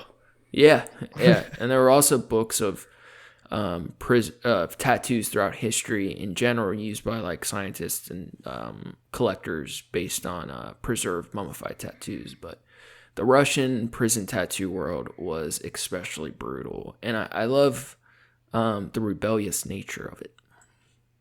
Yeah, it's definitely. I mean, of the ones that we're gonna read, it's the really interesting history of how that became a thing. You got some really deep kind of internal lore there of that. Yeah, so interesting. Are you cool? Are you gonna do Japanese? I'm gonna do Korea next. Okay. Are you cool starting that? And I'll be Yeah, right yeah, back. yeah. Okay. Go do your thing. I can Awesome. riff on this. Cool. So in South Korea, it's generally considered that people that have tattoos are antisocial individuals. They're not into the social norms. Either they're criminals or gangsters of some type. The Korean law allows professional doctors to open tattoo parlors. It's not illegal to have a tattoo. And the only place where it is illegal is, well, it's not illegal, but the army prohibits the tattoos. You can definitely get a tattoo after you serve time in the military, though. That's, I guess, commonplace. The tattoos were used to identify criminals by tattooing their crime on their body as punishment, as well as like permanently marking slaves so they couldn't run away. This was more of a prominent punishment that was used around 900 AD, and they continued doing it well into the 19th century. In Korea, tattooing is viewed as acupuncture, so that's why they have to have a medical license to do it. They're currently working to overturn that, and by them I mean the people of South Korea, a lot of the tattoo artists of South Korea. In December of 2015, there were a lot more occupations available for tattooists to kind of get their artwork out there and get a new clients and customers, but it's still not considered, federally legal for them to operate. That's so crazy, man. There's a huge movement going on right now that they're trying to get the Supreme Court to let them do it legally, exactly for the reason that, we said was, they need more support so they can do it properly.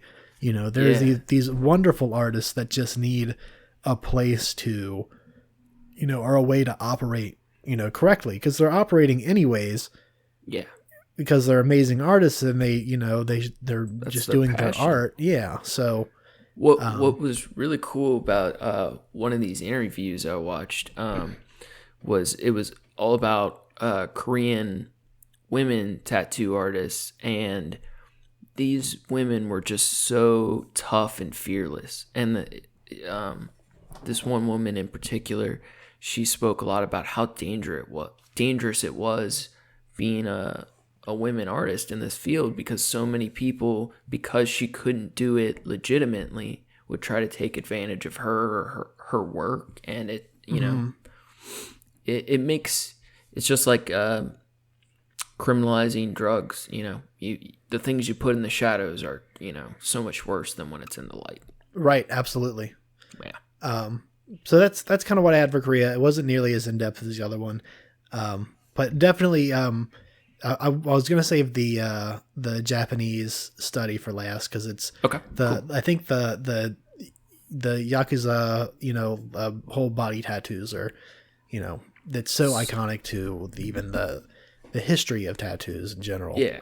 Such beautiful work. So, going from Korean, we're gonna go back into prison tattoos, but it's gonna be about American prison tattoos, because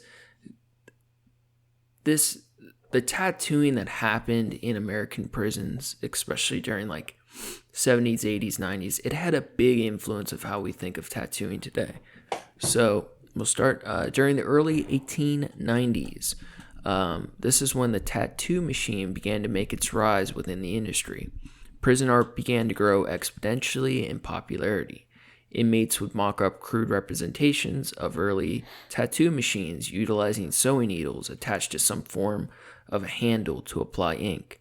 Due to the roughness of the tool, these designs were extremely obvious, generally with little to no shading, and often had heavy outlines. Prison tattoos began to take on a more professional appearance during the 1970s when a single needle replaced the bundle that was affixed to a small, rudimentary electronic motor. This was generally crafted from items such as electronic toothbrushes, ballpoint pens, paper clips, and sharpened guitar strings. Oh, that's brutal. Yeah, man. You never made one of those tattoo machines with guitar strings back in the day? Nah, man, I wasn't about that. Although we did when I feel like I might have even brought one over to David's place one night. You might have. I know I definitely shout out to David, the boy. I gotta send these his way for sure. I gotta make sure he's up on the tip. He'll probably get it. We definitely used to do the take a stick and poke. Yeah, stick and poke with the needle and not a paper clip, a fucking we'd use a safety pin or some shit. Yeah, that's how I did all of my first tattoos. I would do stick and pokes with like India ink, or I did my knuckles that way, and then I later had to get them tattooed professionally.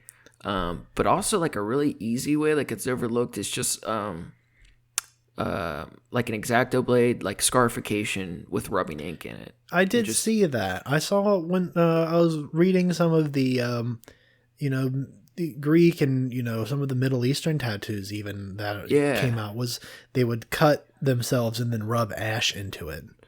Yeah, well that's interesting too. Like that's a great way to do some like really rudimentary things, but it works better than people would think. And it's weird. Sometimes you can taste the ink in the back of your throat when enough ink gets into your bloodstream. It's weird. It's like you taste it like that. But the other one we were talking about earlier, like the alligator tattoos or scarification. Yeah. Instead of like ash rubbing, because they would like to do it with a blade and ash, they would liquefy that ash and it would darken the pigment and it become like a worn out looking black tattoo. But the alligator scarification that those tribes in Africa, I believe, do, they cut their skin with rocks, sharpened rocks, and then you pack mud into it. Oh, like clay, and it keeps it raised.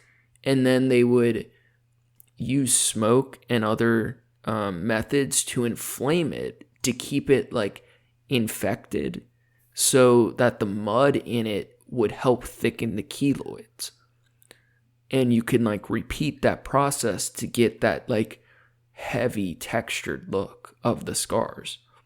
And that's part of what makes it so beautiful, because it has such thick dimension or heavy changes. You know what I mean? Yeah. Man, as long as you don't sleep on your back, it's okay.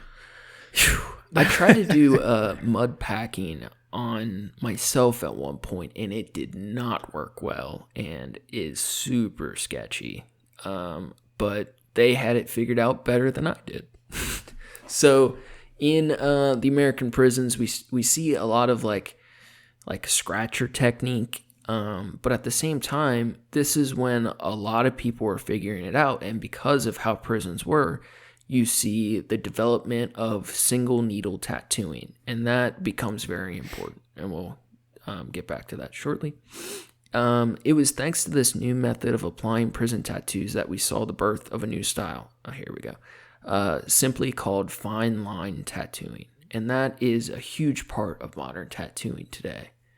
And that wasn't only from prison tattooing, but prison tattooing had a major influence on it, and it is often overlooked. This unique style of tattooing gave off a photorealistic appearance, using delicate details and soft shading done in only black ink. By the late 1970s, the design had made its way out of prison walls, becoming adopted by outside tattoo parlors and artists. This design was continued to occur inside, but managed to grow into one of the most popular designs used in mainstream culture today. So, yeah. Is that basically that's the the style of tattoo that you would get from a Not a needle or whatever? not necessarily, but like if you go to a tattoo shop today, their tattoo machine, some people call it a gun, and tattoo artists don't like that, that's for sure. Yeah. So your tattoo machine has like a cylinder motor that makes your needle or needles pump in and out. And basically you use a needle configuration. And like most times when you get tattooed, the artist uses a like different configuration. And typically it's like 3 needles, 5 needles, 7 needles. If they're doing something really big, it might have, I think they can do more than that also. But if you're doing something particularly small or a particularly detailed area, they'll use a single needle. And there are some artists that, work entirely out of a single needle. I think it often is thought that like you only see single needle stuff with like stick and pokes or like different countries that tap their tattoos, but modern artists often do fine line tattooing using a single needle in their machine. It's all based on what configuration they choose for that tattoo. Okay, cool. See, I was under the impression that all tattoo was done that way.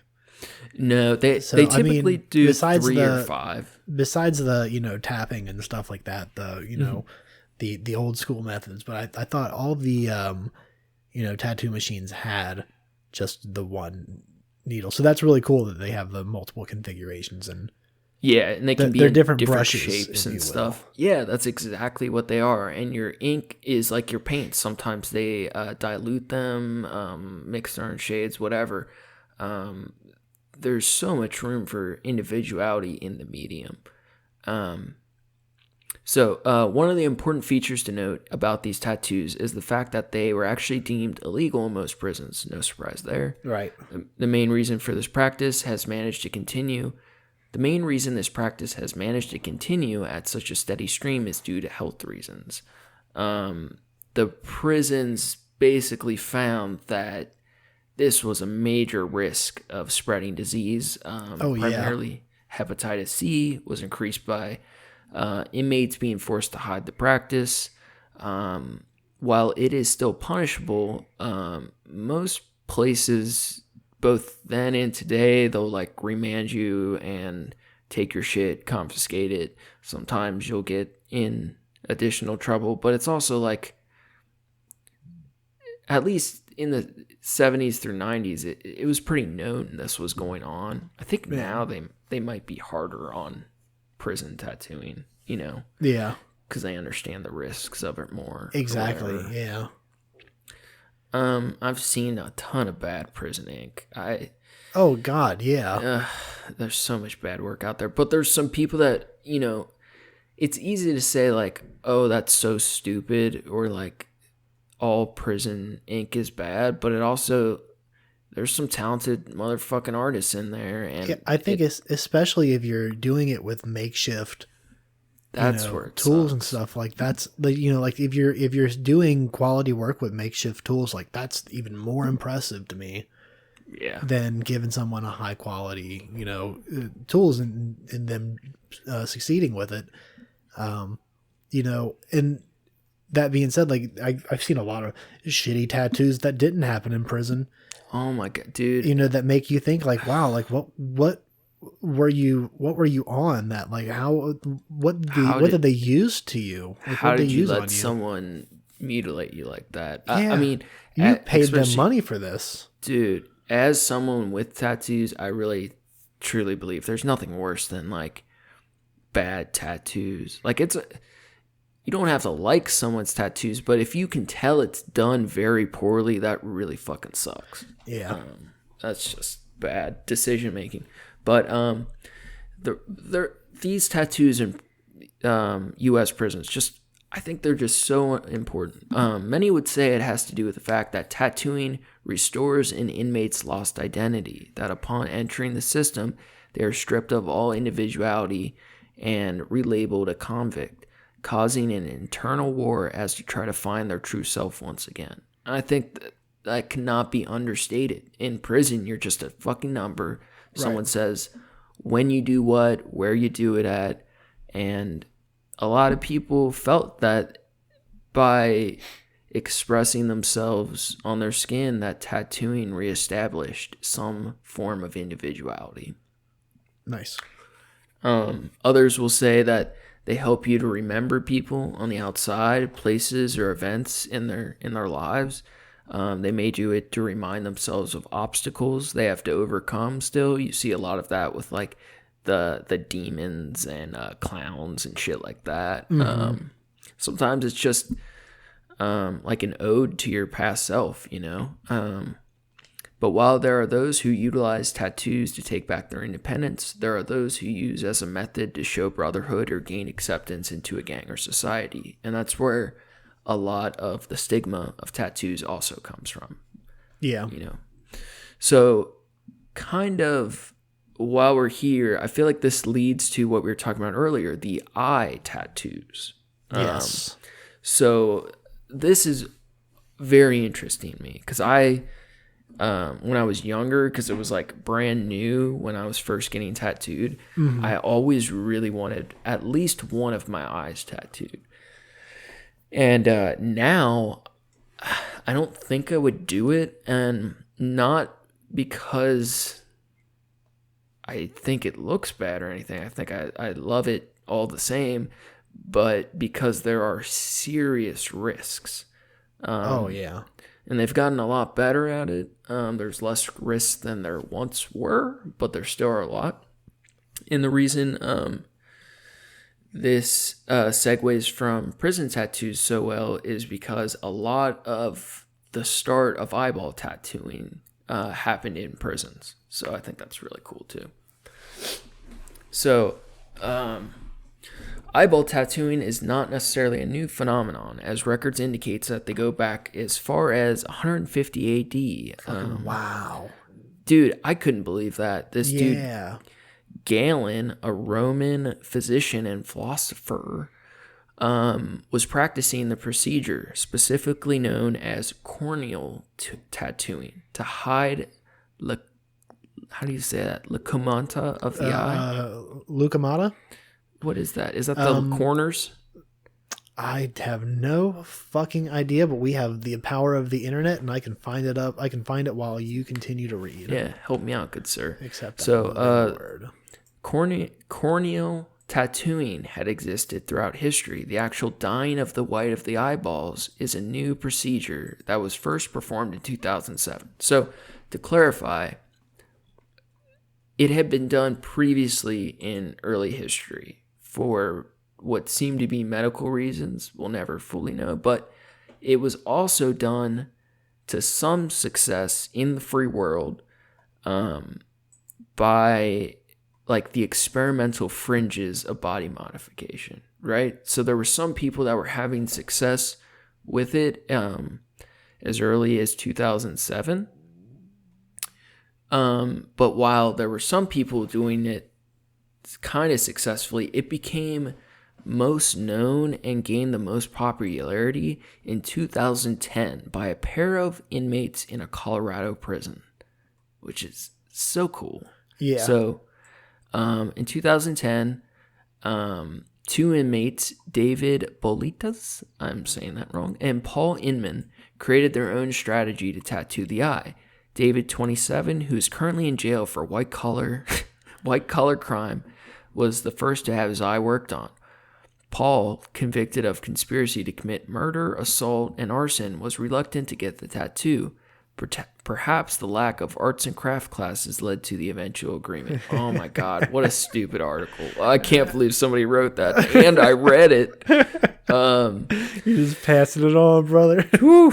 So these two dudes, and when this was first coming out in 2010, I thought it was so fucking dope. They basically like got a hold of hypodermic needles because one of them had diabetes or whatever, and they managed to get red and blue ink from somewhere in the prison. And eye tattooing, you don't tattoo like a regular tattoo, like where needles are slamming in and out of your eye, or you would just go blind. So instead, you use a hypodermic needle or whatever, and you inject a tiny drip of ink into the white of your eye, and it spreads like a drop of ink in water. And you have to hope you get all the right spots and it floods your eye just right without damaging. Oh. It's so cool, but like the needle in the eye I feel it up my spine. See, I don't like eye stuff, but like I don't think I'd have any problem putting a needle in my eye. Don't get me wrong, I'm into eye stuff. Really into that eye stuff. So the effect of it is so beautiful looking though. Now, a lot of people do it really wrong, in my opinion. Like with most body modification, as are most things in life, a lot of people do things bad. Like most fucking rap music sucks, but a bunch of it's amazing. A lot of people get bad eyeball tattoos. That's just the way it goes. But it can be beautiful because the whites of your eyes can just be different colors, and there's so many cool possibilities with that. I just think it'd be so cool. I don't know. It's a very childish tattoo, but it can be beautiful. I love when people get it blacked out and you look like a goddamn demon. You say it's a very interesting tattoo, if nothing else. It's so few, you see it's, I've never actually seen it in person, on somebody. Now that you say that, I'm not sure if I have or not either. Like it's such a rare thing, still. And I'm sure, with people doing it, it's going to be perfected. Yeah, it's weird. The Brazilian metal scene is like huge. Like Brazilian metal heads go hard as fuck, and they have a really big body modification scene where like the laws might be a little stricter, but they're willing to like do some risky shit on people, and like tons of tongue splitting, eyeball tattoos, horns, all kinds of weird shit. But it's a really rad scene down there. But it turns out there's a lot of problems with eyeball tattoos. No kidding. Yeah, it's hard to believe. It's believed that more than 10% of the people who receive these tattoos will have permanent black eyes. What a stupid fucking article.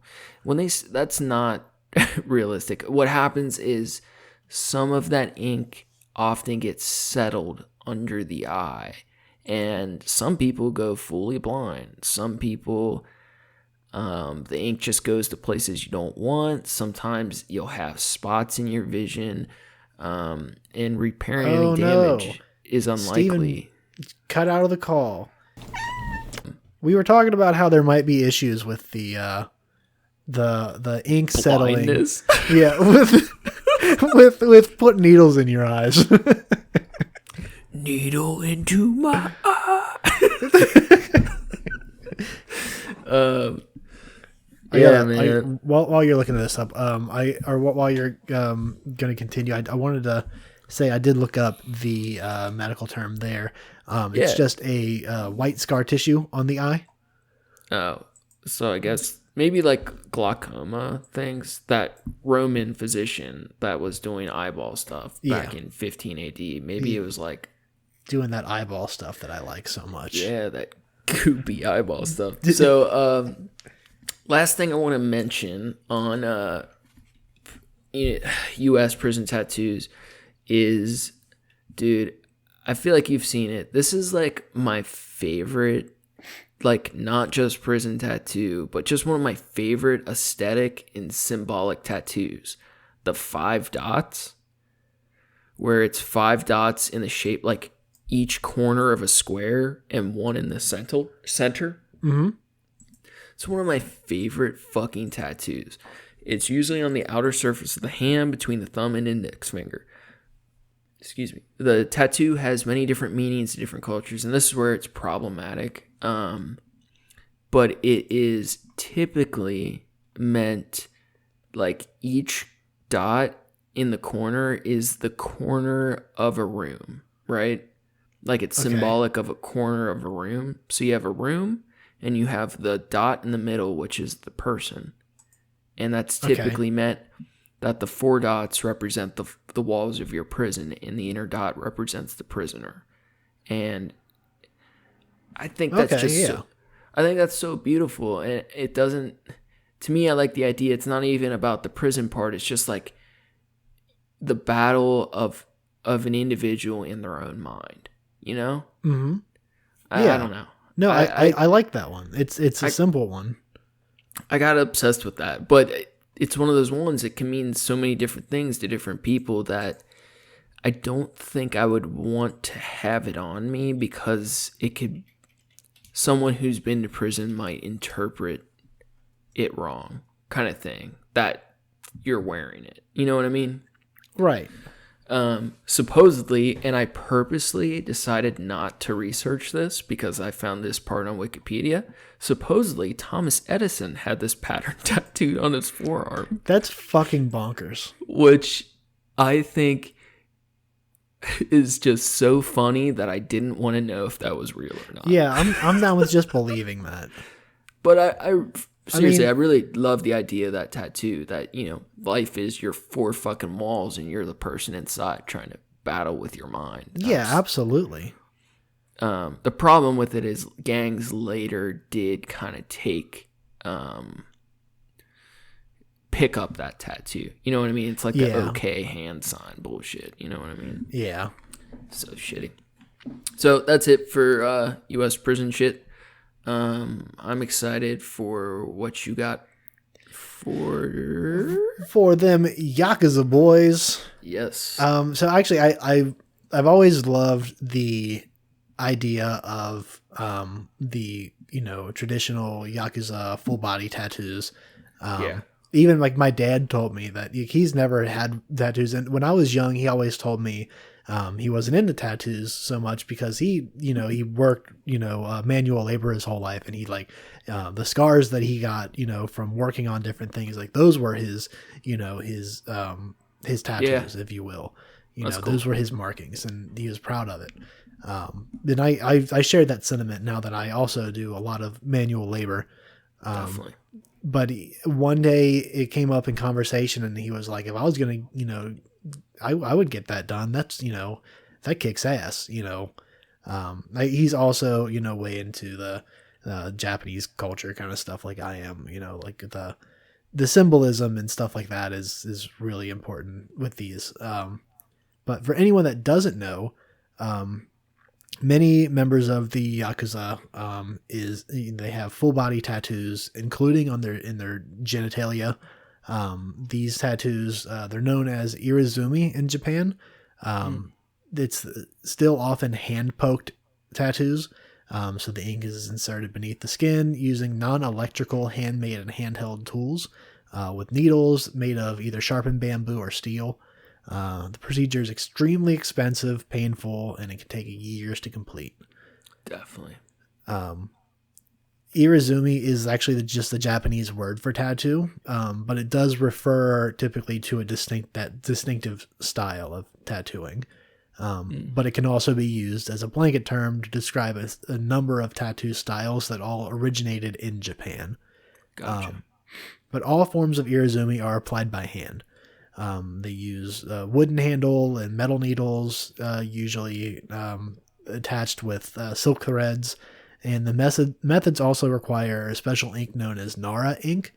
Irizumi's, like I said, it's extremely painful and time consuming. It's practiced by limited specialists that are known as horishi. I love their language. Yeah. It's such a cool, and I'm probably butchering a lot of this. Probably. But I feel like I've watched enough anime. I'm probably nailing it. This was one of the cool things I didn't know. So horishi typically have one or more apprentices that work for them, whose apprenticeship can last for a long time. So historically, the Horishi were admired as figures of bravery and roguish sex appeal, which I think is pretty cool. So, of course, for anyone who doesn't know, I can't imagine anybody doesn't know. The Yakuza is Japanese mafia, more or less. Right. Which I'd like to get into that a little bit more in a minute. I found out some really cool, interesting details on the history of the Yakuza and like where they come from. Because I thought it was a more modern thing, but it actually goes back some time. Yeah, I knew that, but I don't know much else. You know what I mean? Yeah. So what I found is, and I've always had an affection for this style of tattoo application. I'm not sure I could. I don't think I have the balls to have it done to myself. You could do it. I mean, of course I'm gonna have a tattoo machine hit me up first and see how I even deal with that, and then. But I think if I had the time and I had the money, I would love to get a piece put on, in that traditional style. I think some of the artwork is so, colorful and symbolic, and, it's usually, they do the bigger pieces because they want like a full scene of, of different symbolism. And I think that's really, impressive and fun. I think you might get into it. I'll wait. Never mind. I was going to talk about full bodysuit stuff. Yeah. That's a part of it, right? Yeah. Get into it. What were you gonna say? I don't know. But that's typically like wouldn't they like part of being Yakuza was that you had to have the full bodysuit under your criminal clothes, basically, like your fancy clothes. It was that like it was second skin. Exactly. It's a part of it. And I'll get into that in just a minute here. Awesome. Okay, cool. Yeah.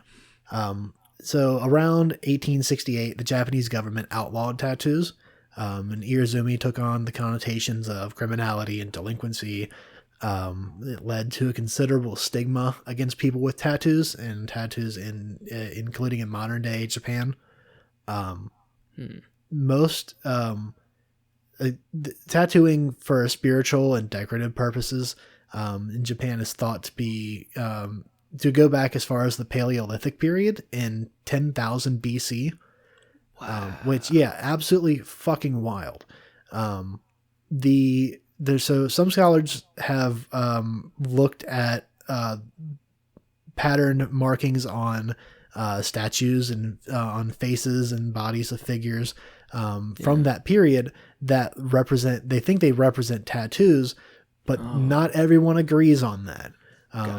Gotcha. So there are a lot of similarities between those markings and tattoo traditions observed in other cultures.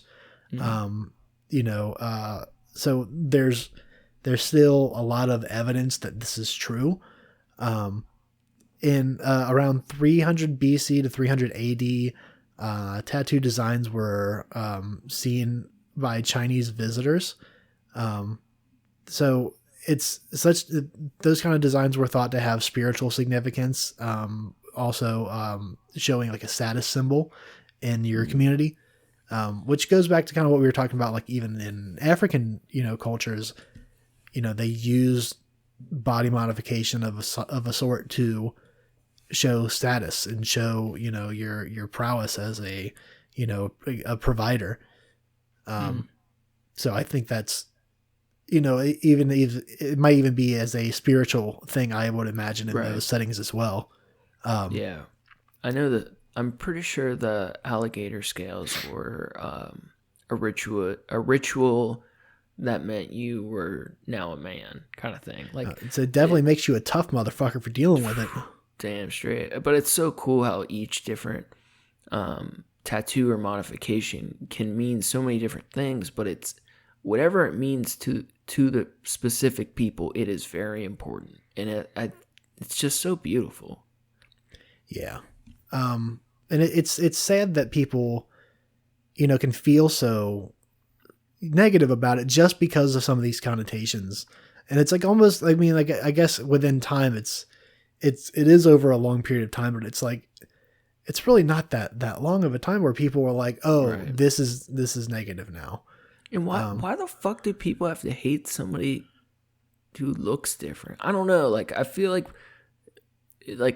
we're both artists, but that aside, like, when we were younger and we saw somebody who looked different, it was like, it gave me like a sense of wonder and curiosity. Like, why are they doing it that way? Why are things the way they are? Why do you look different? That's interesting. Like, because hate is taught.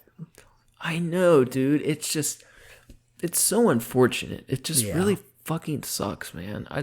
Those things are what, people being different and looking different, thinking different, whatever. That's what makes life interesting. Yeah. So even as early as 300 AD is when tattoos really started to take the negative connotations in Japan. So instead of being used for ritual and status purposes, they were used on criminals as punishment. Of course.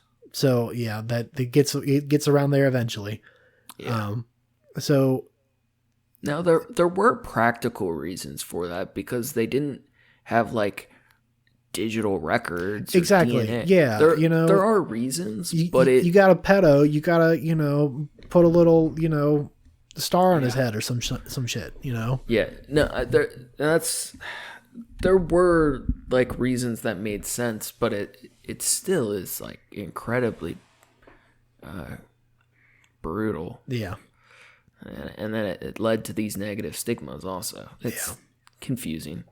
So this is where I wanted to put in some of the more closer Yakuza stuff, because I wanted to make sure I covered the history of like where the tattoos in their culture come from and what they meant before they were turned into a negative thing. So there's not a lot of complete certainty about these, like a single origin of Yakuza organizations. But most modern Yakuza derive from two different social classes, which emerged in the Edo period. So the Edo period is when like the samurais became, less relevant. They weren't really necessary anymore. And this is from like the early 1600s to the mid 1800s. Right. So there was the tekia, which primarily peddled like stolen goods, and they had bakuto, which were people like either were involved in or they hosted like gambling. Gotcha. So those were like the two main crime kind of things. And actually the name Yakuza comes from a game that was played where you have different cards with different numbers, and you want a certain score without going over. So you want to build up to 10, but if you have 10, then your score goes back to 0 because 0 is the last digit of it. So you have to like play your cards right without going over. Kind of like blackjack. Yeah, exactly. Something like Yahtzee. that. So Yakuza was the worst possible hand you could have.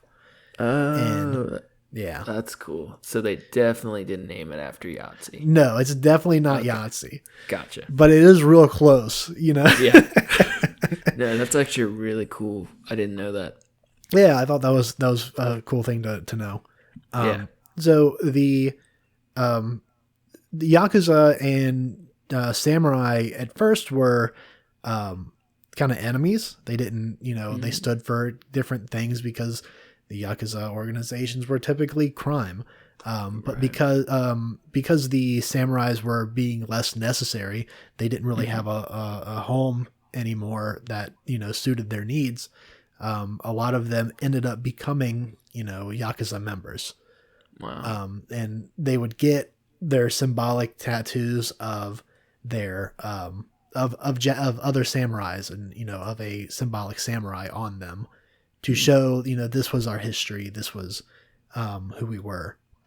That's so cool. I'm gonna send you a link now of a picture from one of the a really early picture of men with full body Japanese. I love tattoos. these old photos. These old Japanese photos. They're so beautiful. I like that color of the ink. It's almost like a turquoise look. Yeah, it's like that kind of fine line work, real kind of deal. Bright color too. Yeah. Excuse me. So the Yakuza is mostly known for their strict code of conduct. They have a kind of fiefdom, feudal nature. They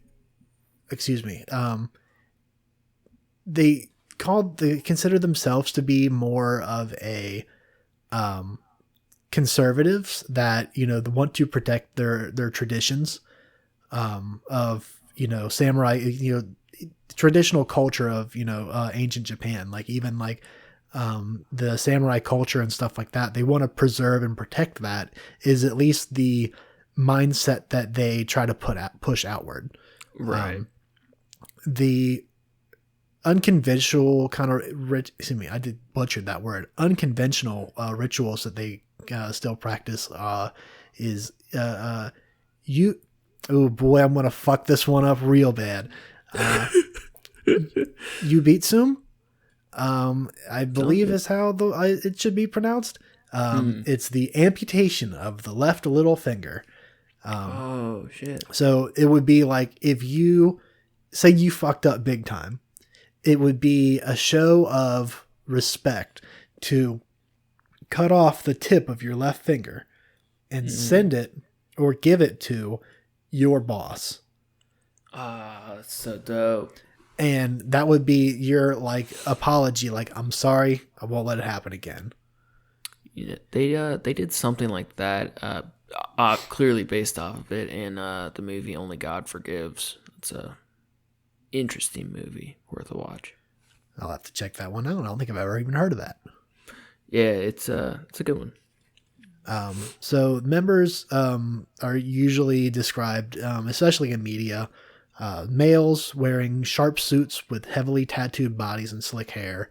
The group is still regarded as being among the most sophisticated and wealthiest criminal organizations in the world.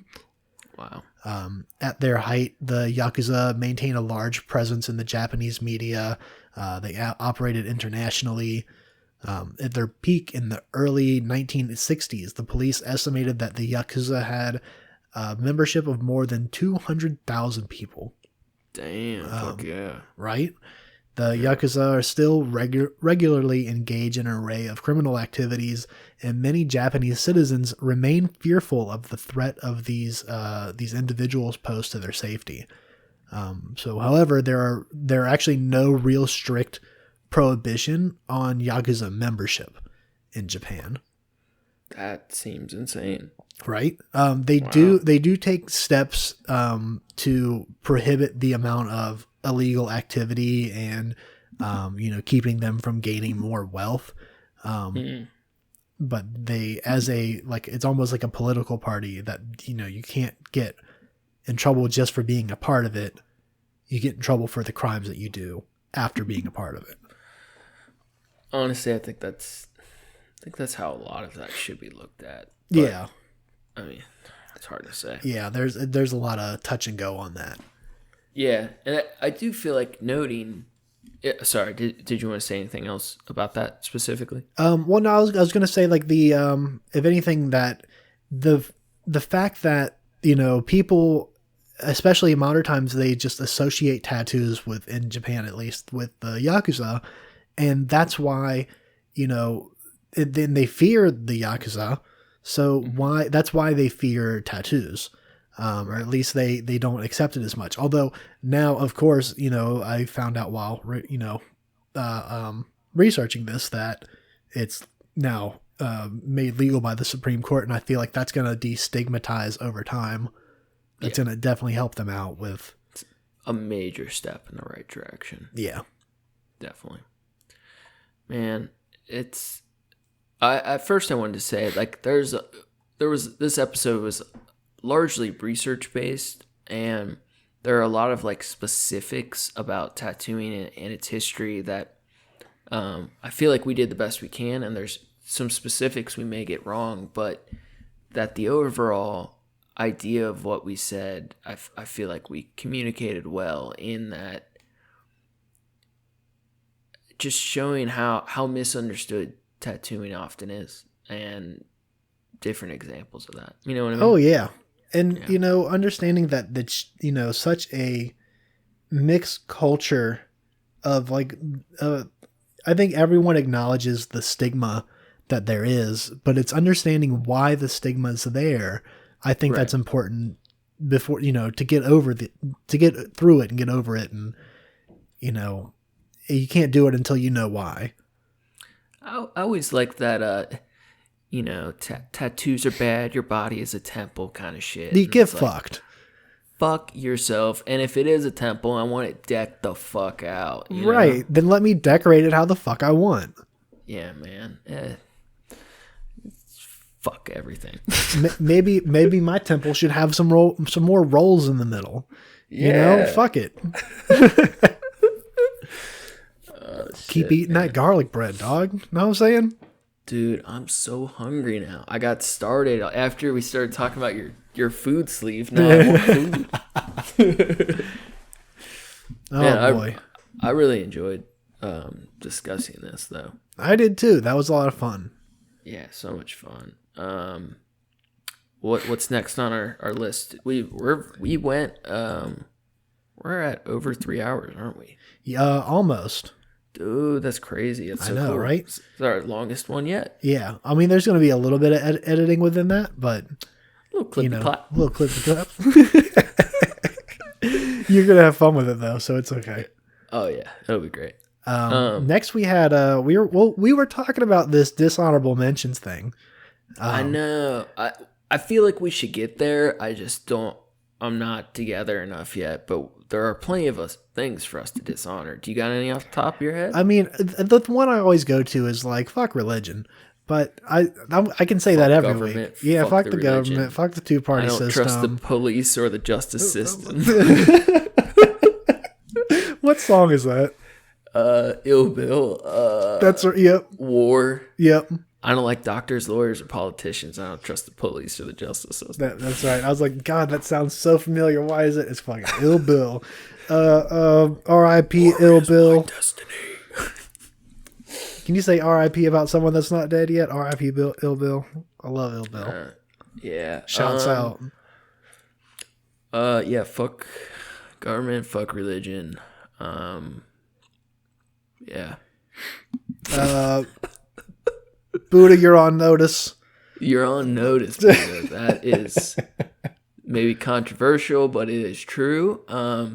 Next week we were going to do is our philosophy week, right? Yeah, so we're going to talk about religion, philosophy. Yeah, we're going to get a little personal on this one. Okay. I'm interested in talking about this. I don't know how personal you want it to be. It doesn't have to be, but I think no, I'm down. I'll talk about it. I don't give a shit. The next episode is going to be about paranoia and the Truman Show-esque idea of what it means to be kind of paranoid and living like people are watching you.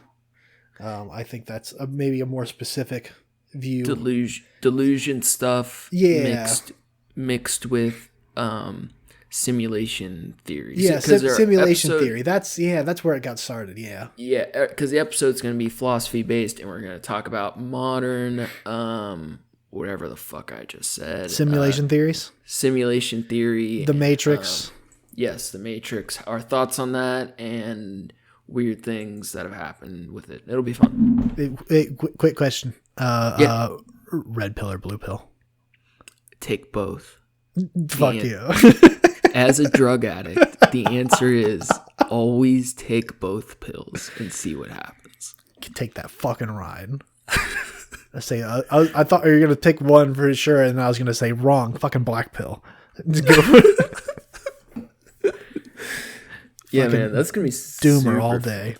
Yeah. That's gonna be fun, man. Oh, this was dope. Shout outs, thank yous. Shouts out to your brother as always, for letting us use his music. Approaching Human on SoundCloud. So approaching _ human. Yep. Check out our honorable mentions offer our people Josh Pfeiffer and Hey Jenny. Check them out. Our social media will be up and going by the time this drops. My personal Instagram for art is Skyzix, SKYZICX, and I think that's it. Hell yeah. Close us out, homie. Okay, let me come up with an out. Always eat your vegetables. I don't know, fuck. Apples are good. I've been eating an apple every night. That's a healthy snack. It is. I can't do the apple on the keto thing. It's pretty fucked up. I can have all the dark chocolate I want though. That's not true, but I can have some. You can't eat an apple? It's because of the high carb, high sugar content. At least it's an apple. I know, but at least while I'm trying to get my body into the method of burning fat instead of carbohydrates for energy, you're supposed to have like almost no carbs in your system. I feel like that's debatable with an apple. Right, I know, exactly. So it's not like I'm not going to live the rest of my life and not eat apples and bananas and fruits and shit. But for now, while I have so much excess weight I want to lose, I'm going to do this because it's working for me right now. And I'm getting my fiber and vitamins through both multivitamins and eat veggies instead. Hey, so whatever works, right? Yeah. Man, I like apples. We should have a better sign off down by now. Let's see. Thank you for listening to the Trash Cats Trashcast. Appreciate you guys. Go eat an apple. Hell yeah. Talk to you next time. Get a tattoo and eat an apple. There we go. See ya. Bye.